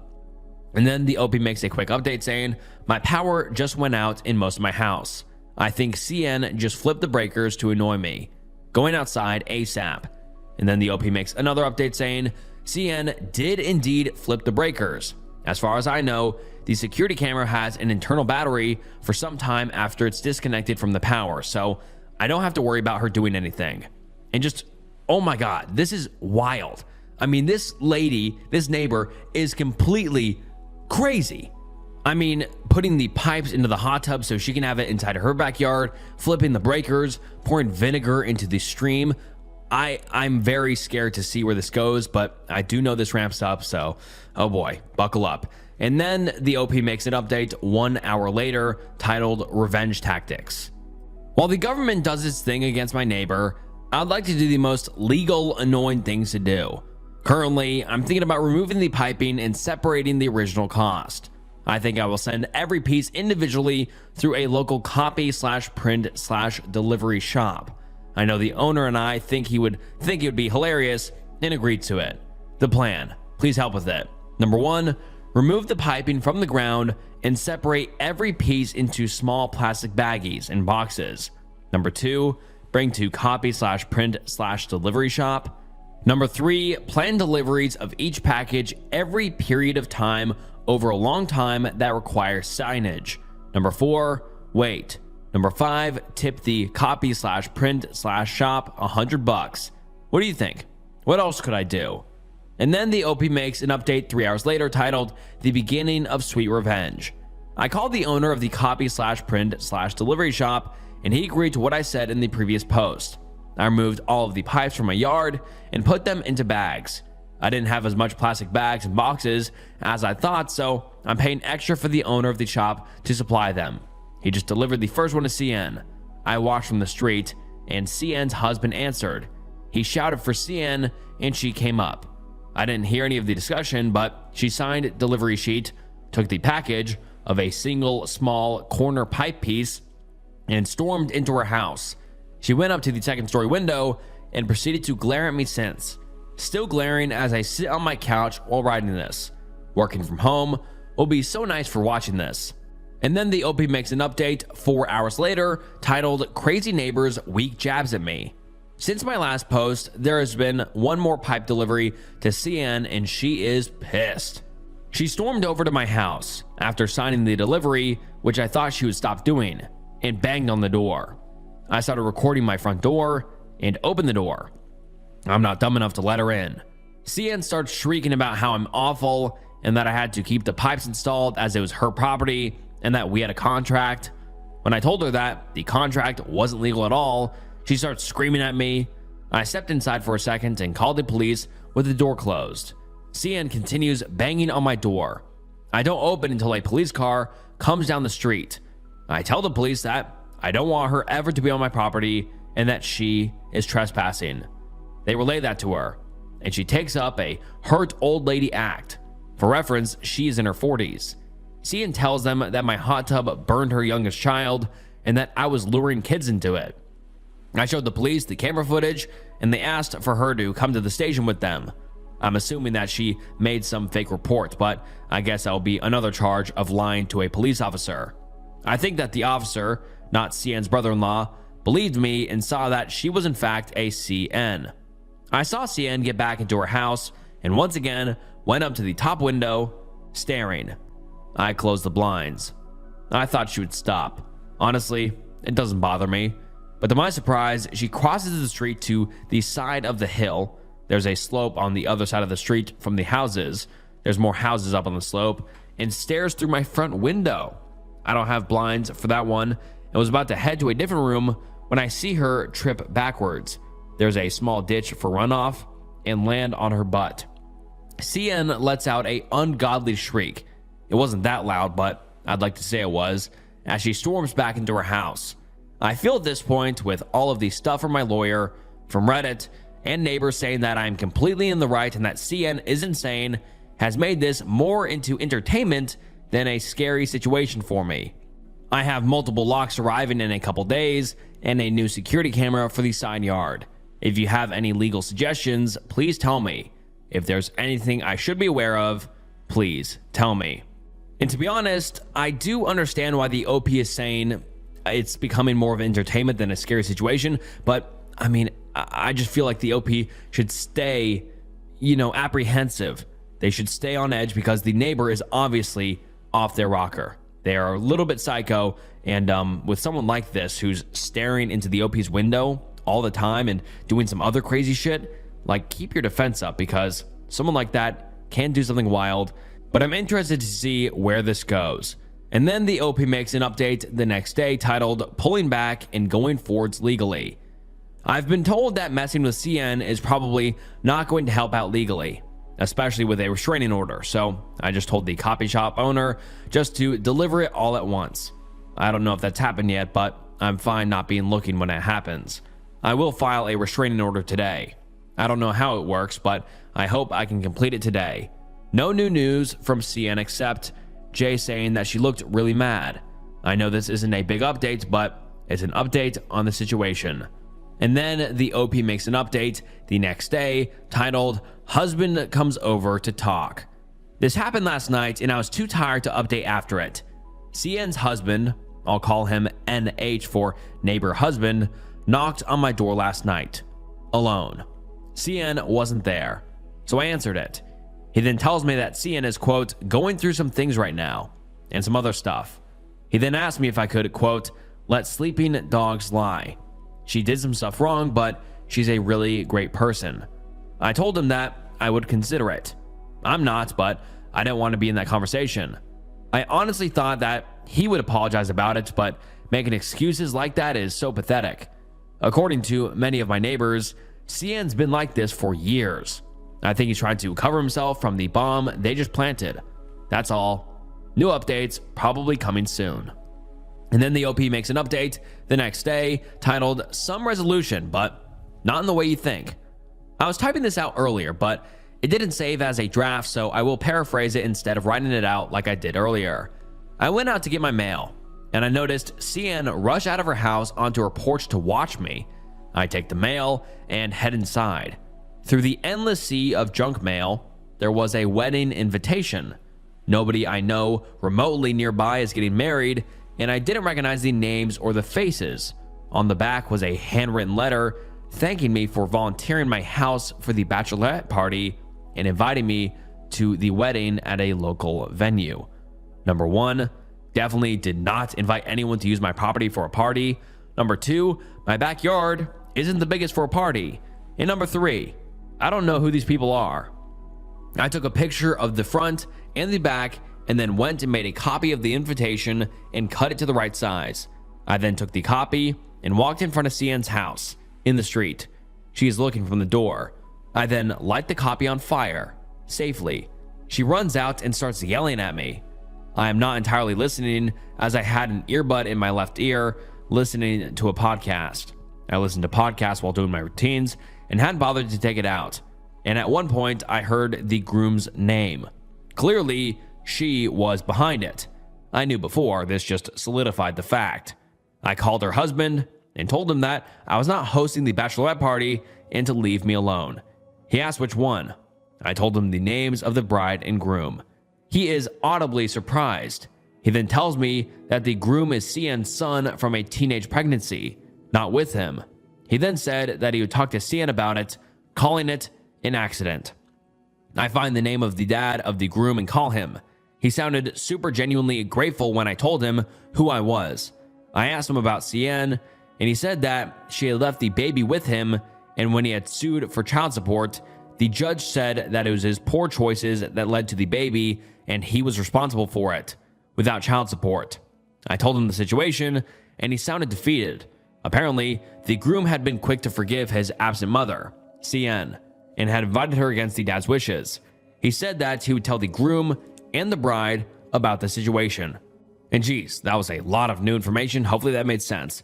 But then she continues saying, I then had a thought that would be the absolute perfect revenge. I offered to host the party for free with 2 rules. Number 1, they don't damage anything and clean everything up. Number 2, CN is blocked at the door of the wedding despite her invitation. And number 3, my invite to the wedding still stands. He then said he would discuss it with the bride and groom. Even if he says no, it's worth a try. I just realized I typed it all up in detail, despite what I said at the beginning. I will probably get the news in the next couple days. And then the OP makes an update the next day titled, It Was Worth a Try. Groom's dad, GD, groom, and bride. I was looking over some comments just before posting this and realized I don't want to be screwed over, so I am staying back. Also, GD gave me a call extremely late last night and told me that groom wanted to meet his mom, CN, at the wedding. Bride was supportive, thinking it would be an extremely wholesome wedding. GD said that he would try to find another location for the party, but that would be hard this late as bride had a large bridesmaid group.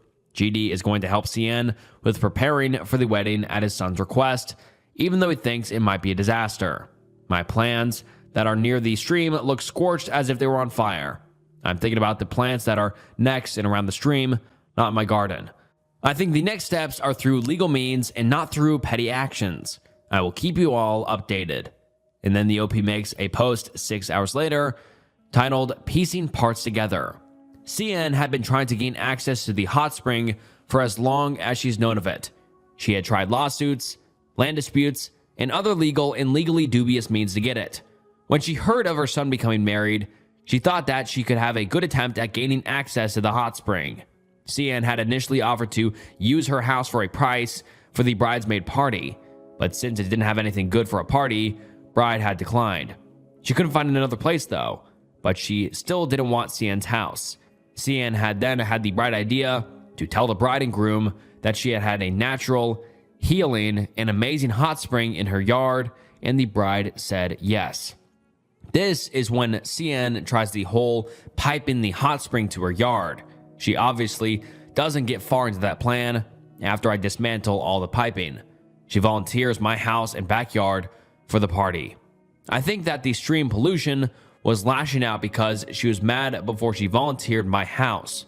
No updates besides what I've pieced together from assorted sources. And then the OP makes a post 7 hours after this titled, "Revenge is back in action without me needing to participate." GD called me about 10 minutes ago. I was going to post the update right away, but I was reading some of the comments.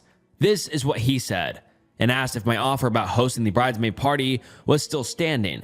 This is heavily paraphrased to be readable, but all the main points and events are there.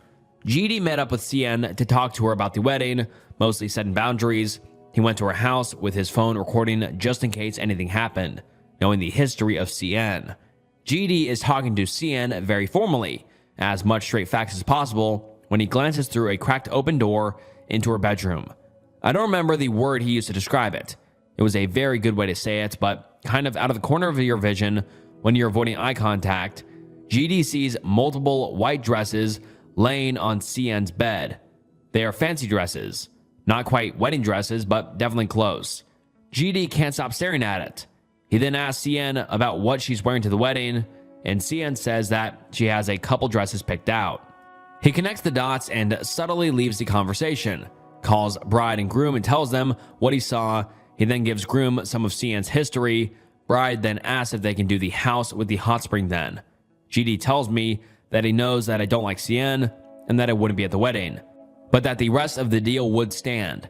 I told him sure, but not to let CN know about it, just letting herself think that I got pushed around by him into hosting. I know that agencies I contacted about her pouring vinegar into the creek have been investigating, so even though it likely wouldn't, I hope it falls out on the day of the wedding. And then the OP makes an update 2 days later titled CN Angry. I've been asked for an update. There has not been much crazy neighbor activity over time that I haven't updated. I think she installed a step stool on her side of the fence as she's been looking evil eyeing me whenever I'm in the hot tub. The wedding's coming up next week, so I'm interested in what's going to happen. Not much has happened besides that. And then the OP makes another update 3 days later titled Really Funny Mini Revenge. Okay, I've been told to skinny dip in the hot spring, but I'm not doing that. I'm not socially okay enough for my neighbor to see, even if it's revenge. I do know some people who are. This happened yesterday around 1. Just for reference, I tell some friends who are comfortable in their own bodies that they could hang out in the hot tub, and I'm not going to be there, so they could do whatever. I more asked them to do it after I gave him a little bit of backstory of the neighbor. They happily agreed, and they came around 1. I left for a nice long lunch. When they came back, I told them to call me if anything happened. I also turned off the back security camera just to not be weird. Not 30 minutes later, do the cops call me asking if I was okay with the people in my backyard. CN had called the cops for a trespassing. Hypocrite. And they had arrived and talked to my friends. They had my number, and they called me. I told them that I invited them over, and the cops left. I didn't get a call this time, but the police were called again for my friends exposing themselves to children. The police knew that they were in a private backyard, but still came and pretty much left almost immediately after. It was these same officers, I think. That's all. I don't think I'm going to do anything until the wedding. Thank you for the astounding amounts of comments. It's absolutely insane. And then the OP makes another update 3 hours later titled Creek Modifications. My neighbor 2 houses down just came up to me and asked if I would allow the stream to be changed in my yard. Jay already said yes. There's a landscaping company that's going to be installing limestone along the creek for acid neutralization or something like that. My neighbor 2 houses down does have a garden similar to mine, and I guess that's why. Not a big update. I said yes. I hope this can prevent future acid attacks. And then the OP makes a post 5 days later. The wedding. I haven't updated in a while, even though some stuff has happened. I just wanted to save it for this giant update. I'm so shocked by what happened, and I guess I should have listened to some advice about being safe. Also, I phrased the update about the card wrong, as the bridesmaid party was last night and the wedding is today. The ceremony just finished a couple of minutes ago, and I got the news of what happened by a mutual friend who went to the wedding. I didn't know he was a mutual friend or going to the wedding. I told him about the situation a while ago, and he decided to let me know. Friday. CN kept looking over the fence. I would have turned on sprinklers, but I don't have any because I don't really have grass in my backyard. Later in the day, a police car pulled into Cian's driveway, and a bit after, it left. Cian's revenge of staring at me continued a lot more after that. I don't understand why she wastes her time doing it. It doesn't make me feel uncomfortable. Saturday. Some people knocked on my door midday asking if I could let them into the backyard to set up for the bridal party. I called GD, and he said it was the right people, just to be safe. They set up some surprisingly expensive and nice decorations and furniture in the yard, not in a destructive way. People come in and out while setting up, and the backyard looks amazing. CN continuously peered over the fence for a good amount of time, but I didn't care. Around 6, bride and all the bridesmaids, I'll do M for bridesmaids, also about 20 bridesmaids there. I stayed inside mostly, but they occasionally asked me to come out, and they drunkenly thanked me. I think the M's were very wealthy, as I received a little over $3,000 in tips from them, as I occasionally brought out a carton of ice cream. Well worth it, I think. More to the events of the party. CN had a campfire in her backyard around 9, but there wasn't really any wind, so the smoke just stayed in her yard. I think she tried to smoke us out, but maybe she was just having a little fire. I doubt it though. She then gets her hose to put out the fire and accidentally sprays water over the fence. Eventually, once the party winds down and they're packing up, bride hands a card signed by all of them thanking me for hosting with additional tips inside, about $2,000. I was honestly stunned how nice they were. Around 11, a very drunk CN bangs on my front door as I'm about to go to sleep. I don't answer, but have the video on the doorbell camera. She leaves after a bit, and I go to bed. This morning. This is a secondhand account, so I won't have all the details. CN comes to the wedding in a very white dress and demands to be let in, but the security denies her. She tries to push the security, but he isn't fazed. People were watching, but my friend who was there had to go do something. I didn't ask what. When he gets back, CN isn't there. What's happening on my side? This is my account that is right after, but before I got the news about what happened, CN bangs on my door and tries the knob.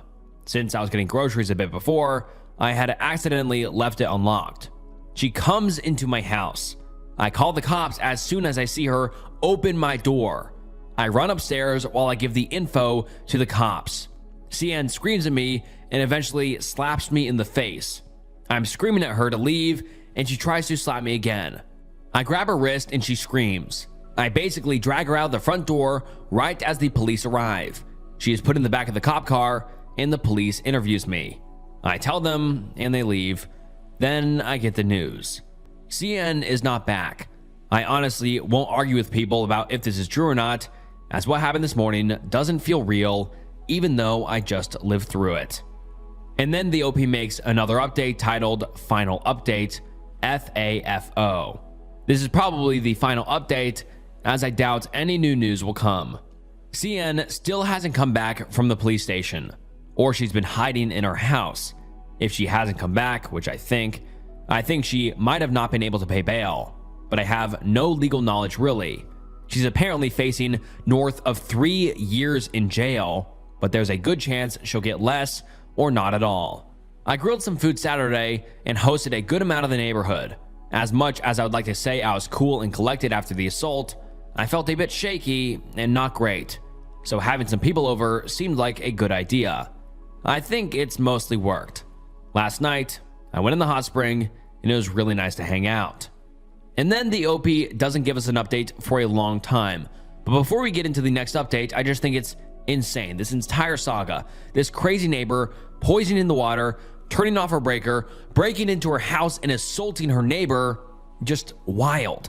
And then the OP gives us an update 5.5 months later, titled An Update on the Creek Poisoning Crazy Neighbor. I really didn't think I would do an update, as I thought that CN would finally stop after getting legal punishment. She so far has only with me. One of my very nice neighbors who has the kids who volunteered to help her stop the creek earlier this year is well liked throughout the neighborhood. I think I'll call her Donna because I don't want to put her name out there after someone found out what city I live in. So she often helps with babysitting kids for a couple hours for a simple IOU. It's Thanksgiving break for all the kids, so lots of people are going on vacation or visiting family. CN and her husband are currently in California. You may think, oh, where are her kids? She left all 3 of her kids at the doorstep of Donna with an envelope that has $50 to pay for the 2 weeks that they're at the beach. The thing is, Donna and her whole family is in the Midwest for the week visiting family for Thanksgiving. CN's kids were out at the door for hours, presumably in the cold rain, before another neighbor noticed them and asked what they were doing. The kids said that Donna had agreed to have them until their parents got back, but obviously Donna wasn't there. They didn't want to call the cops as they thought it was a misunderstanding, so they brought the kids around until a newer family agreed to watch them until it was all sorted out. CN isn't responding to any attempts to reach her, and nobody wants to bring the cops into it. Donna's pissed and said that she won't come back to babysit them and that there was no deal ahead of time. I'm just an observer in this so far, so this is more of a neighbor update. Probably going to have another update or two. Any recommendations? Nobody in this neighborhood wants anyone with the government involved really, and it's not really involving me, so I doubt my voice will be heard or taken seriously. I don't know. Thanks. And then the OP makes a quick update saying, pretty big consensus I should call CPS. I think I will, but not tell anyone I did. CN is not a good person. If you want to know what the full situation is, I'd look at the old posts. It's archived, so I think you can still see it. And then the OP makes another update saying, it wasn't me, but someone called the cops earlier, and by the time I called, they said that someone was at the house already. Currently, they're trying to contact CN and her husband, but so far, no luck. And now let's get into some of the top comments. Someone says, CPS should be called. I don't know if you're counting that as government, but CN abandoned her kids for 2 weeks. It's child abandonment, plain and simple. She needs to come get her kids, and if you guys can't get her to do it, I bet CPS will. They are there for the kids and to ensure their safety. And the OP responds saying, I've said that, but the family that's having them now thinks that it's cruel to the kids and would break up the family. It's their choice in the end, I guess. Another commenter says, what's cruel to the kids is thinking you bumpkins know what's best for them and protecting a deadbeat. Kids need stability. If their parents can't provide that, then you are doing them a massive disservice by not calling CPS. No family leaves their kids in another state without knowing their well-being or making sure they are safe.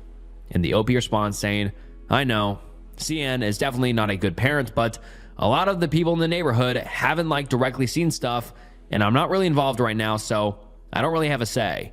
Calling the cops or anyone will just reflect really negatively on me because I think they just think it's a misunderstanding right now. And to me, that's wild. The OP cares more about their image in the neighborhood than the well-being of the kids. She's like, oh, well, it would look bad on me. Okay, cool. But the kids are going to be in much better hands with CPS instead of these neighbors, or not even having a stable place to live. I mean, that's kind of wild. Another commenter says, did she get any jail time based on the breaking and entering she committed post-wedding? And the OP responds saying, not as far as I know. A giant fine and a giant amount of community service, I think. And then the OP is asked if CN got fined for pouring vinegar into the creek water, and the OP responds saying she already got fined a giant amount due to my reporting of it to a local environmentalist group and then taking it to the authorities. And then the OP gives us an update 4 days later titled Not Good Update on Child Abandoning Neighbor. So yesterday, CN actually responded to a call, and when asked about everything, she sent screenshots from months ago where Donna said that she could possibly babysit them for the 2 weeks, but she was still making plans with her family about visiting them. Donna said that it would be $2,000 for the 2 weeks, but she wasn't sure if she could, and that she would let her know if she could do it and not to count on it. CN played it off as a big misunderstanding with Donna as the fault, and pretty much everyone believed her. So the kids are staying at the newer family's house for the remaining time in exchange for $1,000 from CN. I'd say $1,000 in exchange for not being arrested is a pretty good deal for CN that she does not deserve. At least the kids look super happy spending Thanksgiving with the family and were playing with their family in the yard for much of yesterday. Now I guess everyone forgot that the kids brought $50 instead of $2,000. What should I do? And that is the last update we have ever got from the OP on the crazy neighbor poisoning her creek. And I mean, I just find this saga so unsettling and creepy because this neighbor just kept doing shit that was so wild. I mean, just so intrusive, turning off the breaker, pouring vinegar into the creek, like staring into her windows. And then she broke into her house and punched her neighbor in the face, or slapped her neighbor in the face. Just a wild saga, and I thought it was very, very, honestly, scary.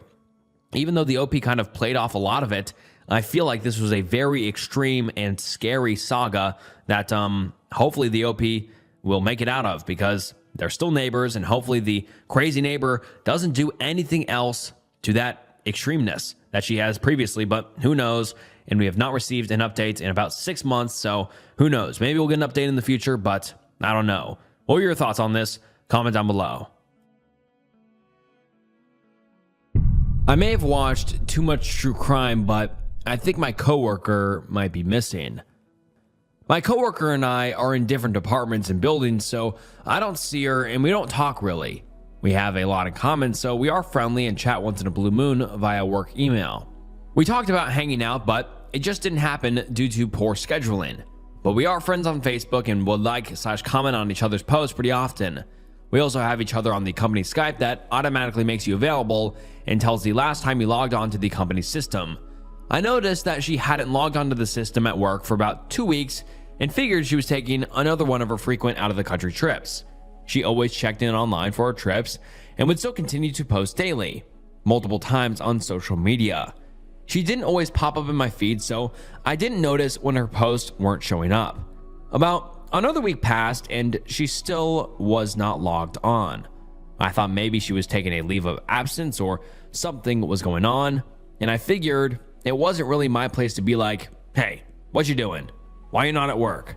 Since we don't really talk super often, and I also don't know how to navigate that situation without a possible HR issue, or if that would be a possibility. Basically, anxiety talked me out of it. I forgot about the situation for a while until last week when she popped into my head randomly and I looked at her work icon and it says she's been offline for 40 days. Being judgy, I thought that was a little long for a leave of absence unless something serious happened, so I checked her Facebook. That's when I noticed she hasn't posted anything since September 25th. She went from posting multiple times a day on social media to nothing. Her work icon indicates to me that she's still employed at the company. When you leave the company, they put .zz next to your name so people know you've been terminated. So that lets me know they are anticipating her return, but after 60 days, they consider a job abandonment unless you have something in place like a leave of absence. I do think it's possible she's on leave of absence, but this next part makes me feel off about the whole situation. I messaged her on Facebook the other night and just said, hey, just checking in on you. Haven't heard from you in a while and haven't seen you logged in at work. No response when she normally responds within an hour or so because she always has her phone on her. I texted her basically the same thing and the message will not say delivered, but it isn't turning green either, so I know I'm not blocked. I think her phone might be off, like it died. I don't know all of that works when it comes to delivering messages, especially via iPhone. I'm pretty illiterate when it comes to stuff like that. Her Facebook is locked down and I can't see her friends list. Only our one mutual who hasn't spoke to her either. I don't think I can ask HR if someone is on leave, and I don't want to jump the gun and call the police. What is the middle ground here? What should I do, if anything? And then the OP makes an update saying I contacted my manager and informed her of the situation. She didn't know what to do, so she escalated it to her manager, who I know. They checked another system that I didn't even think to and saw that the woman has an out-of-office message displayed. However, my manager said they could not get any kind of information about her being on a leave from HR, which I don't want anyways, just to know she's alive. And they indirectly agreed with me it would not be appropriate for me to ask her direct manager for info. We did discuss me calling for a welfare check as well, but that will be a personal decision. She said she feels that the woman will reappear sometime soon and she might just be visiting family out of the country, which relieves some anxiety for sure. But still, nobody knows any info. So that's what happened so far. Nothing dramatic. And then the OP makes another update, update 2. This one is just to address a few repeat comments. Number one, I'm not planning to call for a welfare check just yet, and yes, it is partly because I don't want her to accidentally be harmed by this, but mostly because my manager said she believes she may be on a leave of absence and out of the country with family, in which case, good, as long as she's okay. Number two, the out of office message was weird to me because it was put up in the beginning of September, but Skype has her last login as 48 days ago. I think she put the out of office message up before one of her trips and just forgot to take it down. So it has no relation to whatever is currently going on, but I could be wrong. We as a company are switching from Skype to Microsoft Teams, however. Business Skype will automatically populate when accessing the system and logs you out. I'm unaware if that feature can be turned off or not. And number three, while no, we did not talk often, I still care about her well-being, just as I would for any of you internet strangers. I'm not flipping shit over this and shouting that she's missing from the rooftops. I do have my suspicions, but staying optimistic that she's just on leave and is doing well. Hell, for all I know, she could be one of you all commenting here. I will admit there is a tinge of guilt here because she asked me to hang out so many times and things just didn't line up. And if something happened to her or something was going on and she just needed a friend, that could have been her trying to reach out. And now let's get into some of the top comments. Someone says, just ask a boss or manager. You're worried about a coworker. Just tell them exactly that. And I would agree with that. And then someone else says, I had a coworker announce on a call that she'll be out for a few weeks. Someone asked and she said she was going on holiday. We were all excited for her. A month went by and we started to wonder about her long trip. Around the world, maybe? Turned out she was dying of cancer and didn't want to tell anyone. A family member notified the company she had passed away. I hope that's not the case here, but this gave me flashbacks. And then the OP gave us an update a few days later. And the update reads as follows. I've purposely been ignoring update requests because there was no update to give, and I promised to give an update when one was available. However, I woke up this morning to have a message sitting in my Facebook Messenger inbox from 2 hours ago from the missing coworker. There were not many details, and she kept things kind of vague, but she told me she kind of went off the grid for a while to, quote, take care of a few things. And she thanked me for reaching out and said that she will be back at work soon. Her Facebook is still bare, but there's been contact made, and that's enough for me to know she's okay. And then people start to speculate in the comments on what the OP's coworker was doing. Someone says, the happy ending this deserved. I'm glad they are safe.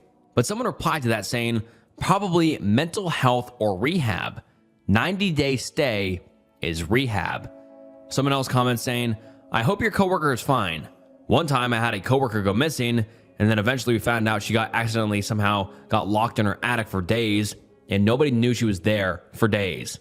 She was quiet, but apparently her family went up there, and then they found her, and she was hungry and thirsty. But someone else says, definitely in rehab. Very interesting, and a lot of people think it's rehab. Some other people think it is IOP therapy or chemo radiation, but I just hope the OP's coworker's fine, and luckily this seems to be a good update, and things are going well. Someone is trying to kill dogs in my hometown. Originally posted to r/RBI, and the post reads as follows. Hello. A little bit of background. I live in a city in Sweden with around 340,000 inhabitants. Since December 2020, today we've had over 150 known attempts to hurt and kill dogs. The perpetrator, in most cases, deploys small baked bread buns containing sharp, handmade stars made out of pieces of tin can. See pictures. Sometimes the buns are dropped in plain sight, sometimes near bushes, under leaves, etc. And then the OP links a picture of the, quote, stars in the buns. Horrible, horrible stuff. I mean, that is just evil, like just straight up evil. And then the OP continues saying, since 2020, a lot of dogs have ingested these buns, and at least 4 dogs have been rushed to the vet for operation. Stomachs filled with sharp objects, in other cases, meatballs containing nails, staples, or shards of glass. the glass bottle kind has been found. Since most of these cases / rumors were circulating on Facebook, I took it upon myself to create a website regarding the cases. I then spent countless of hours figuring out what brand of tin cans were used. Some of the pieces had text on them, sometimes part of a phone number, a little piece of a logo, etc. These were quite common tin cans, unfortunately, so this did not lead to anything. I then got a hold of all the police reports and started to enter all the information into Google Maps to try and get a good overview. In the picture of the map, you can see all cases marked out yellow 2021, orange 2022, and red 2023. And the OP links a map, and unfortunately, it is currently unavailable, so we cannot see that. And the OP continues saying, so the police has no leads whatsoever. There has not been a single sighting of this perpetrator. Best guess is he is out doing this very late at night / early mornings before people wake up. Now to my question for you all. Have you ever had anything similar to this in your town? Or have you heard about similar cases somewhere? I've been Googling around for ages without finding anything helpful. I'm trying to find patterns, similarities, anything. All help would be very much appreciated. And the OP makes a quick edit saying, I've added an image of 2021 through 2022 calendar and marked the days with attacks. Some days have multiple reports. God, that is so evil. And now let's get into some of the comments. Someone says, since you say cameras are not an option, could you organize a community watch? It's a wide geographic area, but maybe you guys could get in early morning joggers and dog walkers to keep an eye out. The buns look homemade, but I think your idea of tracing the sheet metal is more likely to pan out than finding someone who started buying more flour. I'm hoping others on RBI will have ideas for you. Someone else comments underneath that saying, adding to this, OP, you could organize regular sweeps to pick up the buns before they get eaten and reduce the number of them out there. It's a wide area, so may be hard to coordinate, but at least at the places most recently targeted, that park near the center, for example. And someone else says, does anyone else find it odd that there's a gap in the distribution of these buns on the map, just west of the park? Someone else says, looking at the map, my first thought is that the perpetrator lives in the blank space in the middle, as they will instinctually not want to misbehave close to their residence. However, this could just be because it is a commercial district. I would take a good look at the actual positions of the items to see if you can determine if they were placed by hand or thrown out of a car window. This could inform the type of patrols you will need. Is there any info about the intervals between occurrences? And so it seems like everybody is kind of at a loss for words. No one truly has a good theory or advice on what to do on approaching this. Although the OP gives us an update a few days later titled, Someone is trying to kill my dogs in my hometown, update. And let's get into it. He says, first of all, I just want to say thank you for all the comments and theories in my first post. I've gone through them all and answered most of them, I hope, and took a lot of great information and new insights from it. Now, what I didn't tell you in my first post is that the dog attacks are not the only crazy / strange thing that has been happening since 2020. Actually, we've had 4 and very different odd attacks going on parallel to each other. Number 1, hidden glass shards in playgrounds, in the sand under swing sets, slides, etc. Number 2, arsons at playgrounds. And number 3, attacks on more than 250 trees with what is believed to be some kind of draw knife.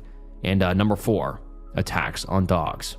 I've made a picture marking out each individual known incident, some might still be missing, waiting for the police reports. And the OP has them all marked out. I mean, that is insane work. Like, this OP, commend to him. He really cares about his community. That's awesome. But let's continue. I've gone through all the news I could find on these and marked out dates and times. I also made a new map. This time I decided to display the bread ball attacks only of the dog attacks because that seems to be the most consistent modus. And unfortunately, it is unavailable as of today. I mean, this was posted 3 years ago, so I guess the OP took it down. But he says, so this map, black attack on dogs, red attack on trees. That doesn't really matter because we can't see it. But he says, my theory is that at least 2 of these is by the same person. Dog attacks plus other. It seems to me it's the same twisted mind planning these attacks. I'm once again looking for some sort of pattern. What I can see is that these incidences almost never occur on the same day. They sometimes end during the same period and start again roughly at the same time. Some of them happened, if not exactly on the same place or close to another incident. They all target people in a passive way.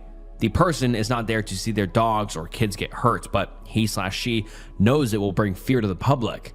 The tree markings are always made so that they are visible to people passing by. All incidences happen late at night/early morning. Hitting glass, balls of bread, and tree attacks sticks out for being very uncommon, strange, and elaborated. The map looks the same, even with these new attacks with a similar dead zone. Now my question to you all at RBI. What do you think? Could these all be linked somehow? Do you think it's the same person? Can you see something, a pattern or other? Please share all your thoughts and theories. And for those of you who want to visit the original map with all of the different dog attacks, I've now made it all in English and we can not visit that. But let's get into the comments.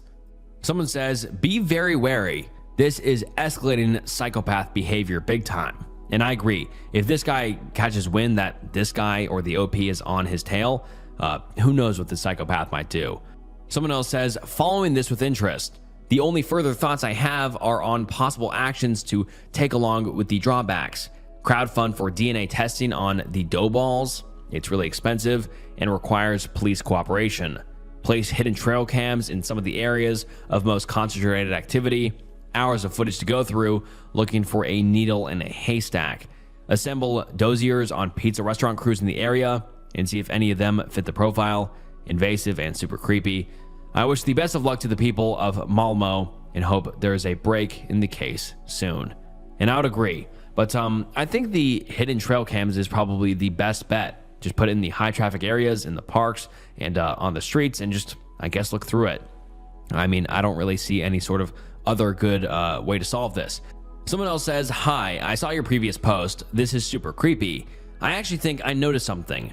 A lot of the most recent attacks seem to be concentrated in the Pildammspark, SP, the west area inside the park, but also a few of the north corner and a few to the south, while the other areas are more older attacks. It looks like they seem to be concentrating on this particular area right now. Would you be able to set up some trail cameras in that park? Or can you somehow organize enough people to watch this specific area? And so far, no ground has been covered in terms of catching this psychopath. But then the OP gives us a second update saying, hello RBI, it's been a while. I've received a lot of messages from you guys for an update, so I will try and get you up to date on everything that's going on. First of all, once again, I want to thank all of you who have reached out, commented, and posted your theories. It has really helped a lot, and I and many others are working on crossing some of them from the very long list of to-dos. So, since my last update, there has been a lot of media coverage. Svitskin, the local paper in Malmo, has made a series of different investigative articles on the quote, the dog tormentor. A lot of what they have written about is stuff you already know from my previous 2 posts about this. Some is new. For instance, an interview with an American FBI agent named Mark Safarik, who put in his 2 cents on the case. Quote, I have investigated many serial animal killings in my career, but it has always been cats that were affected, never dogs. What you have in Malmo is fascinating and disturbing, says Mark. It has been going on for a long time, at least since 2020, and a number of incidences have been recorded, but no dog has died yet. That makes me believe that the process is important to this individual, and it is not certain that he actually wants to kill, he says. He believes that there are more effective ways to kill dogs than to cut sharp metal pieces and bake them into bread, or to prepare meat with nails or metal. Quote, if the goal was to kill, he should have realized by now that the method doesn't work. Yet he continues since he developed the method and came up with these stars, says Mark. Quote, for this individual, just like for some serial killers I've worked with, the preparations are important. Collecting materials, cutting metal, baking, it can be a slow process to make 100 of these buns, but it is still satisfying for him. He can fantasize during that time. Mark does not think that the cans used for the dangerous metal stars say anything about the perpetrator. At least nothing that can help in the search for him. The dog torturer may have come across these cans by chance.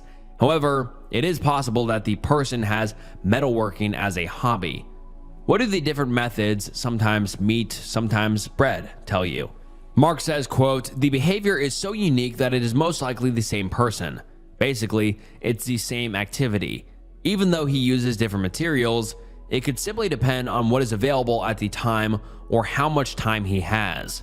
That the dog torturer holds on to his basic methods over a long period of time speaks to Mark's theory about the motive, to terrorize and instill fear, rather than actually killing dogs. Quote, he doesn't go after certain individuals, but after all dogs.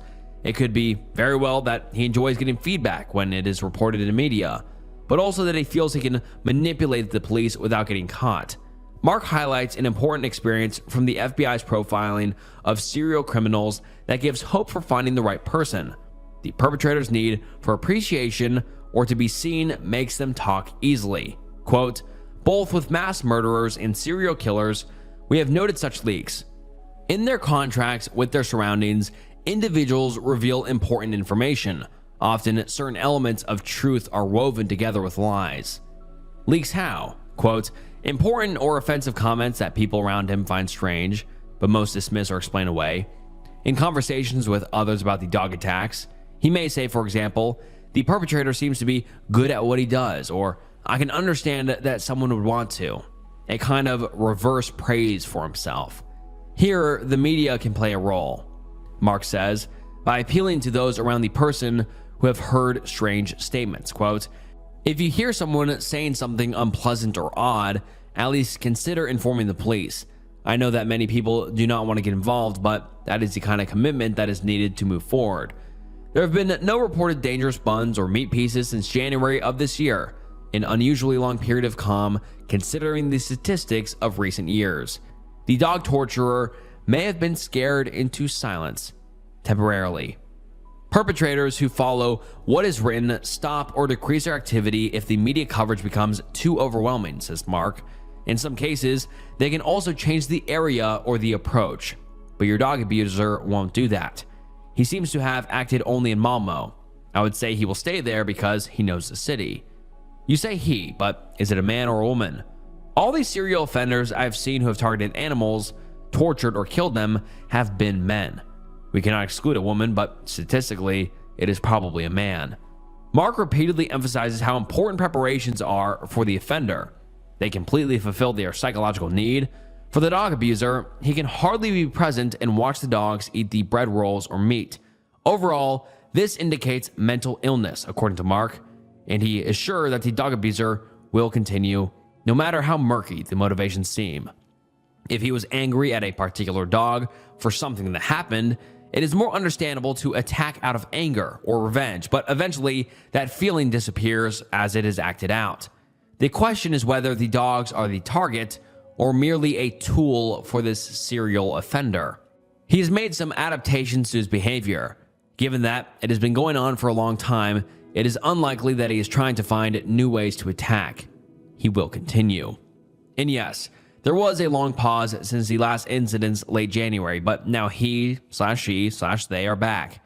Last week, one incident early Monday morning. Same balls of bread with sharp objects inside. Today, one more incident with the same thing. Some modus as all the rest of the incidents. This time, however, the new incidents does not follow the usual pattern location-wise. These two are quite far apart and outside the hotspots. See highlighted pings on map. And now we have a picture of the map finally, and we can see that the hotspots are definitely downtown. I'm kind of curious how he got them out into the water, but I digress. But yeah, they're definitely a lot farther out. Very, very interesting. And he continues saying, he's most likely following the media coverage and is probably doing this as an attempt to confuse. And as usual, no one has seen anything.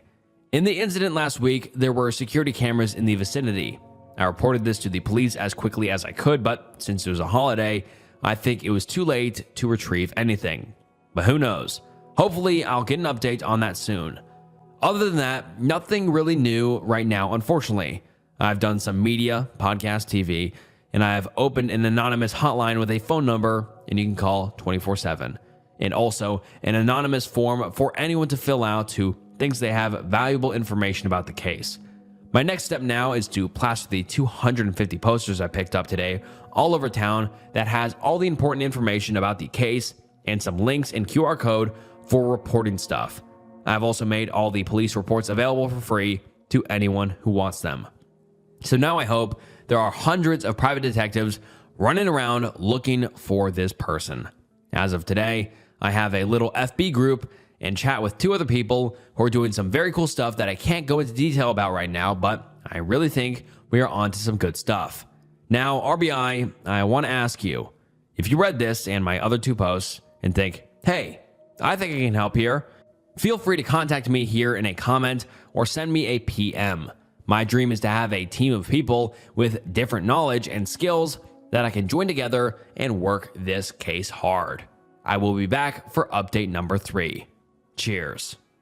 And then one of the top comments on this post is, I have a little theory that's been buzzing in my brain since your last post.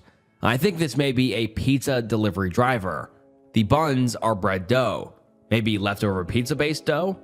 The metal is tomato puree / sauce cans. I believe there was another reason pizza places were theorized, but I've forgotten by now. Went back and checked, the other cans were feta cheese. The drops happen at night / in the early morning, prime delivery hours. No one notices pizza delivery people, much like they don't notice the postman or the cleaners at the office. They fit into the scenery. The very first bread drop back in 2021 was likely close to the perpetrator's base. The profiler says that the preparation is very important to this individual. They've spent time making these buns, carefully cutting stars and wrapping them in dough. When you make that kind of effort with something, you are excited and want to use it right away.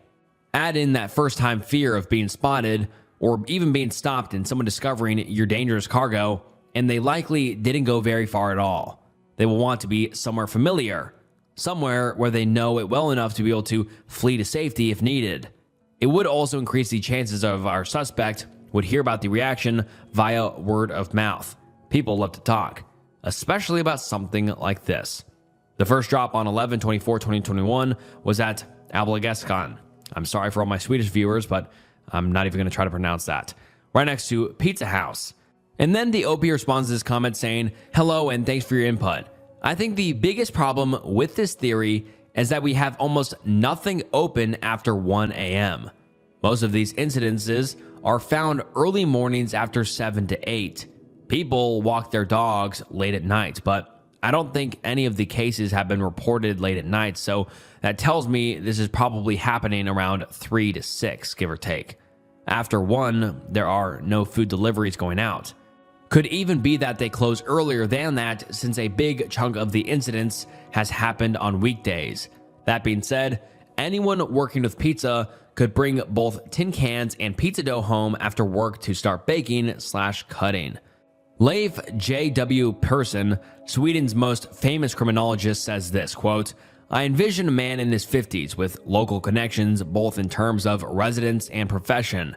He runs a food business, something like a pizzeria or kebab place, a food truck / small restaurant, and he has complained to the police several times about all the people who walk their dogs outside his shop. All of his complaints have been dismissed immediately, and the police's response has made him an active litigant and led him to decide to take matters into his own hands. End quote. Persson says that he believes the dog torturer has a foreign background, a wife and grown children. He does not elaborate on what motivates this belief. Persson also brings up geographic profiling in his reasoning, quote, he lives alone with his wife, who is a few years younger, in a 3-room apartment located within a radius of about 1 kilometer from the epicenter of the dog killer's activities. Very, very interesting. And then the OP gives us a third and final update. Let's get into it. Hello, RBI. It's been a while. Things have been relatively quiet on this front for some time. The last incident was reported in April of this year, and since then, there's been a lull. But not anymore. Sivitskin, our largest local newspaper, published an article titled, quote, How We Stopped the Dog Tormentor. While it's a lengthy piece, the gist is that they received numerous tips leading them to a person residing in a central area of Malmö. She lives in an area where no incidents have been reported. This aligns with our previous discussions, highlighting the classic pattern where perpetrators move to surrounding areas to carry out their crimes, the don't shit where you eat principle. Reporters from the newspaper initiated a stakeout outside of the individual's home at night, hoping to catch them in the act. Unfortunately, this proved unsuccessful. They then enlisted the help of a young girl, accompanied by an adult, who posed as a salesperson and went door to door in the apartment complex. The girl eventually knocked on the door of the suspected perpetrator and asked if she was interested in purchasing the offered items. The person who answered the door turned out to be an elderly lady, appearing like any normal neighbor. Nothing seemed out of the ordinary. They had a brief conversation and left. Later, in an interview, the young girl mentioned that it, quote, smelled like the lady was baking. Following this encounter, the reporters confronted the woman directly, asking, quote, what is your involvement in this? Naturally, she denied any connection to the case. Since then, all dog attacks have ceased. There has been no activity for almost 9 months. Until yesterday, a woman was apprehended in a park on the outskirts of Malmo. Upon searching her purse, authorities discovered dough and fragments of glass. Subsequently, she was transported to the police headquarters, interrogated, and today she was formally arrested. Do I believe this is the same individual highlighted by the reporters in their article? No. Do I think she's responsible for all 170 plus dog attacks, suggesting Silvetskin's error? No. What troubles me is that the person now in custody committed this act in the afternoon, when people were clearly present to witness it. It's worth noting that the OG perpetrator has never been seen before, and most incidents have occurred during late nights or early evenings. I will, of course, follow this development with keen interest, and I wanted to provide you with an update. I will now paste all of my previous posts in chronological order, and feel free to read and engage in discussion and speculation. And now let's get into some comments. Someone says, so you think the arrest woman is a copycat? Or maybe she changed her behavior because of the coverage? And someone replied saying, I would ask, quote, who the fuck copycats killing dogs? But I also don't know what could possess someone to do the original crime in the first place. Someone else says, I don't think the arrested person is the original perpetrator. The original was careful and meticulous. I highly doubt they would have gotten so sloppy, especially with the increased media attention.